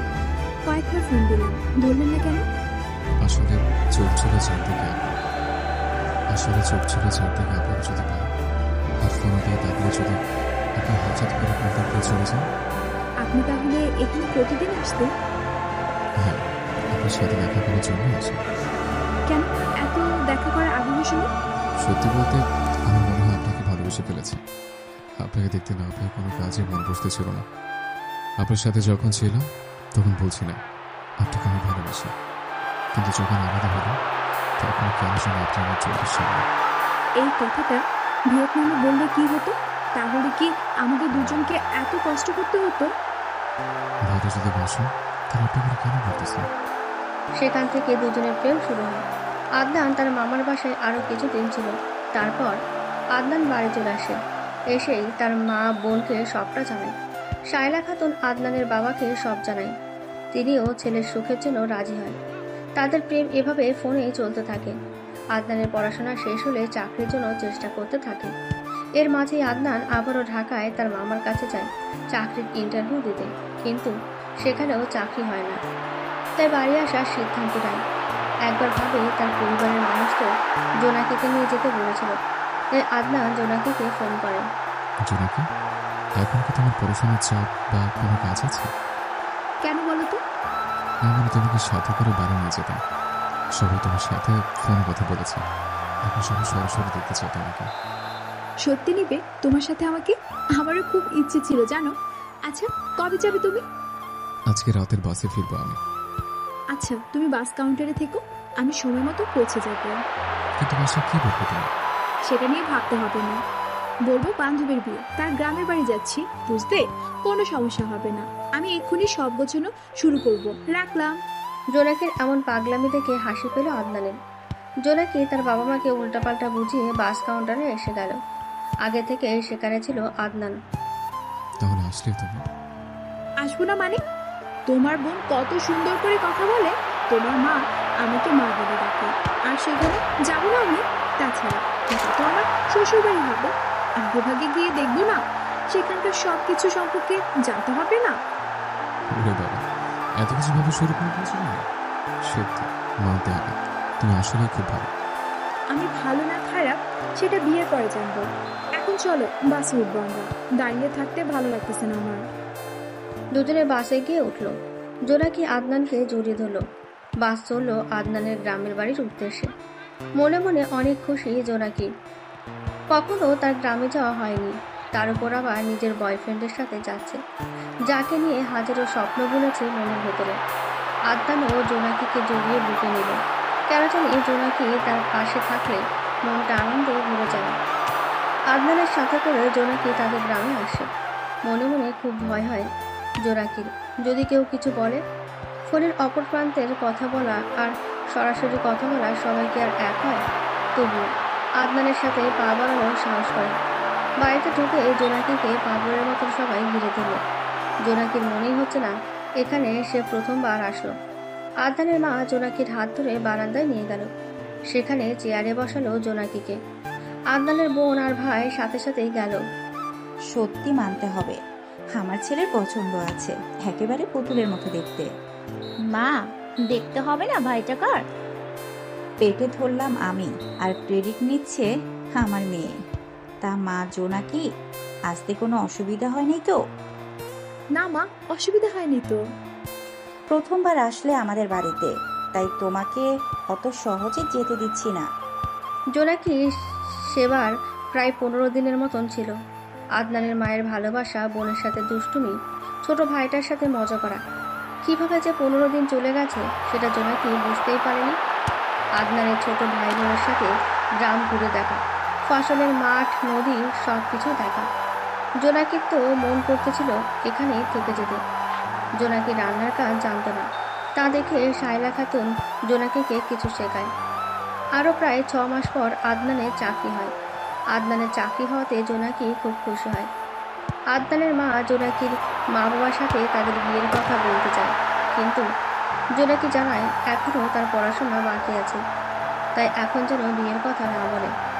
জোনাকি ওর বাসায় আদনানের সাথে সম্পর্কের কথা জানে, মেয়ের খুশির জন্য সম্পর্ক মেনে নেয়, কিন্তু আদনানকে তারা দেখেনি। এর মাঝেই আদনানের পরিবারের সাথে জোনাকির পরিবারের কথাবার্তা হতে থাকে। আদনান ছুটি পেলে জোনাকির সাথে দেখা করতে যেত। এবারও ছুটি পেল, তাই দেখা করতে গেল। জানো আদনান, এখন মনটা সব সময় যায় তোমার কাছে গিয়ে থাকি। আর তো কিছুদিন বাকি তোমার পড়াশোনাটা শেষ করো, তখন আব্বা মাকে নিয়ে তোমার পাশে যাবো। আমাকে আবারও তোমাদের বাড়িতে নিয়ে যাবে আদনান? খুব ইচ্ছে করতেছে তোমার বাড়িতে যেতে। যাবে, তাতে সমস্যা কোথায়? আর এইভাবে বলার কি আছে? তোমার যখন মন চাইবে তখন যাবে। সেবারও আদনান জোনাকিকে নিয়ে যায়, তবে এবার জোনাকি তার বাবা মাকে সত্যিটা বলে যায়। এবার প্রায় মাসখানেক ছিল জোনাকি। শায়লা খাতুন জোনাকিকে রান্না করা পুরোটা শেখায়। গ্রামে কিভাবে চলতে হবে, থাকতে হবে, কার সাথে কিভাবে ব্যবহার করতে হবে সবকিছু শেখায়। যেহেতু জোনাকি আদনানের বউ হবে, আর জোনাকির শহুরে মেয়ে, গ্রাম আর গ্রামের মানুষ সম্পর্কে তো তার ধারণা নেই। শানু আর আদনানের ছোট ভাই সেবার জোনাকিকে ভাবি ভাবি বলে ডাকত। আদনানের বাবা তো জোনাকিকে নিজের মেয়ের মতো দেখত। জোনাকির পড়াশোনা শেষ হলে আদনানের মা বাবা জোনাকির বাবা মায়ের সাথে বিয়ের কথা বলার জন্য প্রস্তাব দেয়। জোনাকির বাবা মা জানায় তারা যেদিন ইচ্ছে শহরে এসে বিয়ের দিন তারিখ ঠিক করে যাবে। তারা জানায় 2 দিন পর যাবে। জোনাকি তো সব শুনে সেই খুশিতে আদনানকে ফোন করে। এবার তাহলে আমরা দুজন এক হচ্ছি অবশেষে, তাই না আদনান? আল্লাহর ইচ্ছা সব। কেন, তোমার কোনো ইচ্ছে নেই বুঝি? নাকি এখন অসুন্দর হয়ে গেছি আমি? তুমি আমার কাছে চাঁদের চেয়েও সুন্দর। তবে জানো তো, কবুল পরের আগ মুহূর্তে আমাকে বিয়ে ভেঙে যায়। কি সব অলৌকিক কথা বলো তুমি? এই জীবনে একজনকে ভালোবেসেছি, আর এই জীবনে দেখেছি তাকে যদি না পাই অন্য কেউ আমার হবে না। আমিও তোমাকে ভালোবেসেছি, আর আমিও তোমাকে চাই। তুমি ছাড়া আমার জীবনে দ্বিতীয় কোনো নারী আসবে না। কথা দাও, একমাত্র মৃত্যু ছাড়া আমাকে ভুলে অন্য কাউকে কখনো আপন করে নেবে না তুমি। কথা দেবো, তুমি শুরু, তুমি শেষ। আমিও কথা দিলাম, আমার জীবন থেকে মৃত্যু পর্যন্ত তুমি। তবে একটা কথা বলি, দুজনের পরিবারের মত নিয়ে আমরা সব কাজ করব, কি বলো? হ্যাঁ, অবশ্যই মর্মরূপের দোয়ার দরকার আছে, তাই বড়দের রাজি করে আমরা বিয়ে করব। তা তুমি আসবে তো নাকি? অবশ্যই যেতে হবে, কারণ আমার আত্মাটা যে শহরে আছে তাকে সাথে করে আনতে হবে না? তোমার দেহটা ছাড়া এই আত্মাটা যে শান্তিতে নেই। দেহ ছাড়া কি আত্মা থাকতে পারে? এরকম আরো নানান কথা হয় তাদের মাঝে। দুজনের যেন আত্মা অসহ্য। 2 দিন পর আদনানের পুরো পরিবার জোনাকিদের বাসায় যায়। ছোট মেয়ের বিয়ের প্রস্তাব নিয়ে গ্রাম থেকে মানুষ আসে, তাই খাওয়ার কোনো কমতি রাখেনি জোনাকির বাবা। এদিকে জোনাকির বড় বোন, তার জামাই, জোনাকির চাচা চাচি, ফুপু, তাদের সন্তান সবাই এসেছে। বাসায় ঢুকে আদনানের বাবা মায়ের সাথে জোনাকির বাবা মা পরিচিত হয়। নানা রকম কথা হয়, এমনকি বিয়ের তারিখ পর্যন্ত ঠিক করে ফেলে। এমন সময় জোনাকিকে সাথে নিয়ে আসে তার বড় বোন ঝুমা। জোনাকির হাতে শরবতের ট্রে, কিন্তু ঝুমা যখন আদনানকে দেখে তখন সে সেখানে চিৎকার করে ওঠে। ঝুমার চিৎকার শুনে সবাই ভয় পেয়ে যায়। আব্বু, আম্মু, এই ছেলে কেন এখানে? এই ছেলে এখানে আসার সাহস পেল কি করে? আমাদের বাসায় এই ছেলেকে ঢুকতে কে দিয়েছে? এসব কথা আদনানকে দেখে বলল। আদনানের বাবা মা তো ঝুমার কথা শুনে অবাক।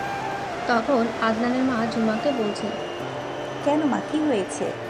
আদনান কি তোমাকে কি আগে থেকে চিনে? শুধু চিনি না, সে একটা খারাপ গুন্ডা লম্পট ইফটিজর ছেলে।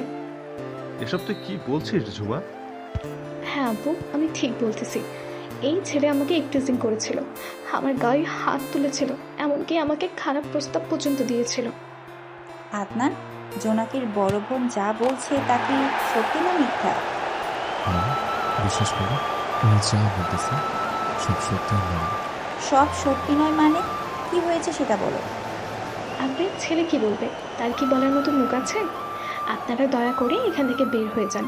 না হলে ঘাড় ধাক্কা দিয়ে বের করে দিব। আপু তুই কি সব বলতেছিস? ওনারা আমাদের মেহমান, তাদের সাথে তুই এরকম ব্যবহার করতে পারিস না। তুই চুপ থাক।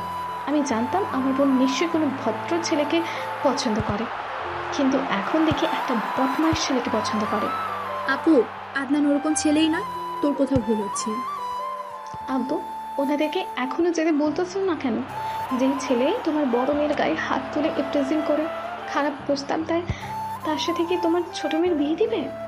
আগে বস, সব শুনি, মাথা গরম করিস না তো। তুমি চুপ থাকো, আমার মেয়ে তো, আর এমনি এমনি এসব বলছে না। আর হ্যাঁ, আপনারা কেমন বিহার মানুষ, এখন এখানে বসে আছেন? আম্মু এদেরকে ঘাড় ধাক্কা দিয়ে বের করে দাও। আদনান, আমরা কি আরো অপমানিত হব এখানে, নাকি চলে যাব? আমি সব কথা শুনবো না। এই বেয়াদব ছেলে, বের হয়ে যাও, আর জোনাকির সাথে তোমার কোনো সম্পর্ক হবে না। আদনানের বাবা শায়লা খাতুন আর আদনানের হাত টেনে ধরে নিয়ে যায়। শায়লা খাতুন তার ভাইয়ের বাসায় যাওয়ার কথা বললেও আদনানের বাবা সেটাতে রাজি হয় না। সেদিনের গাড়িতে করে তাদেরকে নিয়ে বাড়ি চলে যায়। পুরো রাস্তা কেউ কারোর সাথে কোনো কথা বলেনি। আদনানের বাবা জানে তার ছেলে এমন নয়, নিশ্চয়ই জোনাকির বোন কোনো কারণে বিয়েটা হতে দিতে চায় না। জোনাকি সেখানে কাঁদতে থাকে। জোনাকিকে তার কাজিন বোনগুলো সান্ত্বনা দিতে থাকে। জোনাকির বাবা মাকে তার চাচা চাচি ফুপু অনেক কথা বলে। বড় মেয়ের কথা শুনে এমন করে মেহমানকে অপমান করা ঠিক হয় নাই। ছেলে বয়সের অনেক ছেলেই এরকম থাকে। মানুষের সাথে কেউ এরকম ব্যবহার করে, আমরাও যদি কখনো কোনো ভুল করি তাহলে আমাদের সাথেও এরকম কথা বলবে। তাই তারাও সেদিন মন খারাপ করে চলে যায়। জোনাকি সারা রাত দরজা বন্ধ করে বিছানায় শুয়ে কান্না করেছে। মনটা বারবার বলেছিল আদনানের সাথে কথা বলতে, তার বাবা মায়ের সাথে কথা বলতে, কিন্তু লজ্জায় বলতে পারেনি। বড় বোন ঝুমা যা ব্যবহার করলো, সাথে তো তার মা মুশরিফাও কত কি বলল। কয়েকদিন পর জোনাকি আদনানকে ফোন করে। আসল সত্যিটা কি সেটা তো জানতে হবে। তাহলে তোমার মনে আছে আমি নামে কেউ তোমার ফোনের অপেক্ষা ছিল? কোন সাহসে ফোন করবো? আপু আর আম্মু যা ব্যবহার করলো তোমাদের সাথে। জানো জোনাকি, তোমার আপু যা যা বলেছে এটা কথাও সত্যি নয়। আসল সত্যিটা কি সেটা আজকে আমি জানতে চাই আদনান। ভিয়েতনাম যাওয়ার আরো 1 বছর আগে মামার পাশে গিয়েছিলাম আমি। তোমার আপু রিক্সা করে কোথা থেকে যেন আসে। তোমার আপু রিক্সা চালককে ভাড়া কম দেয় এবং গায়ে হাত ধরে, এমনকি তাকে গালাগালি করে। লোকটা বয়স্ক ছিল, তার সাথে খুব বাজে ব্যবহার করে। তারপর কি হলো? আমার মামাতো ভাই এগিয়ে গিয়ে তার প্রতিবাদ জানায়, তার গায়েও হাত তোলে আর তার মা বাবা তুলে কথা বলে। তখন থাকতে না পেরে এগিয়ে গিয়ে তোমার আপুর গায়ে থাপ্পড় মারে। তার সাথে আবার অনেক কথা কাটাকাটি হয়। এক পর্যায়ে তাকে বেশ্যা বলে আমি। আমি আগেই বুঝেছি সব। আমি আমার বোনকে চিনি তো, ওর যেটা পছন্দ হবে সেটা ওর লাগবে, যেটা পছন্দ হবে না সেটা ছুঁড়ে ফেলবে। আর যত মিথ্যে তার কাছে। আমি এক্ষুনি আব্বু আম্মুকে সবটা বলবো। না, এই কাজটা করবে না তুমি। আমার কসম লাগে তোমার। আমি আমার ভালোবাসা দিয়ে সবার মন জয় করতে চাই। আদনানের আড়াল থেকে তার সব কথা শুনে শায়লা খাতুন। তিনি আদনানের কাছ থেকে ফোনটা নিয়ে জোনাকির সাথে কথা বলে। জোনাকি শায়লা খাতুনের সাথে কথা বলতে গিয়ে কেঁদে ফেলে। এভাবে দুজনের যোগাযোগ থাকে। মাঝে মাঝে জোনাকি নিজেই আদনানের বাড়ি এসে বেরিয়ে যেত, কিন্তু ওই যে পরিবার রাজি না হওয়া পর্যন্ত বিয়ে করবে না। যখন ঝুমা জোনাকির সাথে আদনানকে নিয়ে খারাপ ব্যবহার করে, তখন তাদের কথা বলা বন্ধ থাকে। জোনাকি নিজে থেকে যোগাযোগ রাখত না। কোনো একদিন জোনাকি চাকরি পায়। সেই সময় জোনাকির বাবা মারা যায়। আদনান যেতে চেয়েছিল, কিন্তু জোনাকি মানা করে দেয়। প্রায় 2 মাস, 3 মাস, 6 মাস পর্যন্ত যোগাযোগ থাকতো না জোনাকি আদনানের। মাঝে মাঝে ঝুমা বোনের বিয়ের জন্য ছেলে পছন্দ করত, তাদের নিয়ে আসতো, কিন্তু জোনাকি রাজি হতো না। জোনাকির কথা তার ভাই মানুষ হবে, পরিবার সে চালাবে তারপর। তবে এর ভেতরের মাঝে মাঝে জোনাকি আদনানের দেখা করত। হয় আদনান ঢাকা যেত, নয়তো জোনাকি আদনানের বাড়ি আসতো। এভাবে 10টা বছর কেটে যায়। কত মান অভিমান ঝগড়ার পর তাদের সম্পর্ক নষ্ট হয় না। দুজনের ভাবনা শেষ হয়। জোনাকি অফিস থেকে বাসায় আসে। বাসায় এসে দেখে আজও তার বোন তার জন্য পাত্র এনেছে। জোনাকি কিছু না বলে নিজের রুমে যায়। আদনান সারা রাত সে আগের সবকিছু ভাবতে থাকে। কখন যে সকাল হয়েছে সেটা আদনান বুঝতে পারেনি। জোনাকি রুম থেকে বের হয়ে আসে। আর না, আর কত 10 বছর সব সহ্য করেছে, এবার কিছু একটা করতে হবে। জোনাকির চোখে যেন আগুন ঝরছে। ঝুমা কিছুটা ভয় পেয়ে যায়। আচ্ছা আপু, সারা জীবন কি তুই মিথ্যে বলে যাবি? আর হ্যাঁ, আপনারা ছেলেপক্ষ বাসা থেকে চলে যান, আমার অন্য কারোর সাথে সম্পর্ক আছে। জোনাকির কথা শুনে তারা চলে যায়। ঝুমা তখনই বলে ওঠে, জোনাকি, আমি আবার কবে মিথ্যা বললাম? আর এনারা খুব ভালো, কেন ফিরিয়ে দিলি? আপু, আম্মু, সত্যি কি আমি তোমাদের আপন? আপু, সত্যি কি তুই আমাকে লালন পালন করে বড় করেছিস? আম্মু, সত্যি কি আমি তোমার মেয়ে? এমন করে কেন বলছিস জোনাকি? তুই আমার মেয়ে, আমার কলেজের টুকরো তুই। আম্মু, তাহলে তোমার বড় মেয়েকে জিজ্ঞাসা করো তো সেই দিন কি কারণে আদনান আর তার পরিবারকে অপমান করেছে। জোনাকির কথা শুনে ঝুমা কটমট করে বলে, আপু, আমাকে যদি সত্যি তোমার সন্তানের মতো লালন পালন করে বড় করো, তাহলে এই যে তোমার হাত আমার মাথায় দিলাম, সত্যিটা বলে দাও। কি আর করার, যতই মিথ্যে হোক, স্বার্থপর হোক, ছোট বোনের মাথায় যখন তার হাত, তখন তো আর মিথ্যা বলতে পারে না। এক এক করে সব সত্যি বলে দেয়। তখন জোনাকির মা সোফা থেকে উঠে ঝুমাকে মারে। এই কাজ কেমন করে করলি? কেমন করে ছোট বোনটাকে এত কষ্ট দিতে পারলি? আর তোর কারণে আমি আদনানের পরিবারের সাথে কত খারাপ ব্যবহার করলাম। আম্মু, আমি ভুল করেছি, হ্যাঁ আমাকে ক্ষমা করে দাও। যে সুখ আমি নষ্ট করেছি, সেই ভাঙা সম্পর্ক আমি ঠিক করে দেব। দয়া করে, দরকার হলে আমি আদনানের মা বাবার পা ধরে ক্ষমা চাইব। আমরা আদনানের গ্রামে যাব। জোনাকি, তুই আমাদেরকে নিয়ে যাবি? বোন যখন সত্যি বলল আর রাজি হলো, তখন জোনাকি তার মা বোনকে জড়িয়ে ধরলো। তারা প্রস্তুতি নেয় আদনানের গ্রামে যাবে। তাই জোনাকি অফিসে গিয়ে ছুটি যায়। অধিক ভাবতে ভাবতে সকাল হয়। তাই আদনান মনে মনে সিদ্ধান্ত নেয়, আর সে তার বাবা মাকে কষ্ট দিতে চায় না। তার কারণে তো তার বাবা মা জোনাকির মা বোনের কাছে অপমানিত হলো। তাই আদনান জানায় ছোট বোনের স্বামী যে মেয়ে পছন্দ করেছে তাকে দেখতে যাবে, পছন্দ হলে বিয়ে করবে। এটা শুনে আদনানের মা বাবা বোন সবাই খুব খুশি হয়। কয়েকদিন পর আদনান তার পরিবার নিয়ে মেয়ে দেখার জন্য রওনা হয়। রাস্তায় হঠাৎ করে জোনাকির মতন কাউকে দেখে সবাই চমকে যায়। তারা দেখতে পায় জোনাকির সাথে তার মা বোন এসেছে। আদনানেরা আর পা বাড়ালো না, সেখানে দাঁড়িয়ে থাকলো। জোনাকি সবাই একসাথে এমন সেজেগুজে দেখে অবাক, কিন্তু আদনানকে দেখে আরো অবাক, কারণ আদনান তার চেহারা কি বানিয়ে রেখেছে।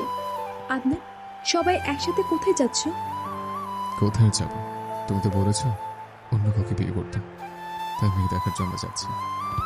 আদনানের কথা শেষ হতে না হতেই ঝুমা বলতে শুরু করলো, আন্টি, আঙ্কেল, আপনাদের পায়ে ধরি, আমার বোনটাকে আর কষ্ট দেবেন না।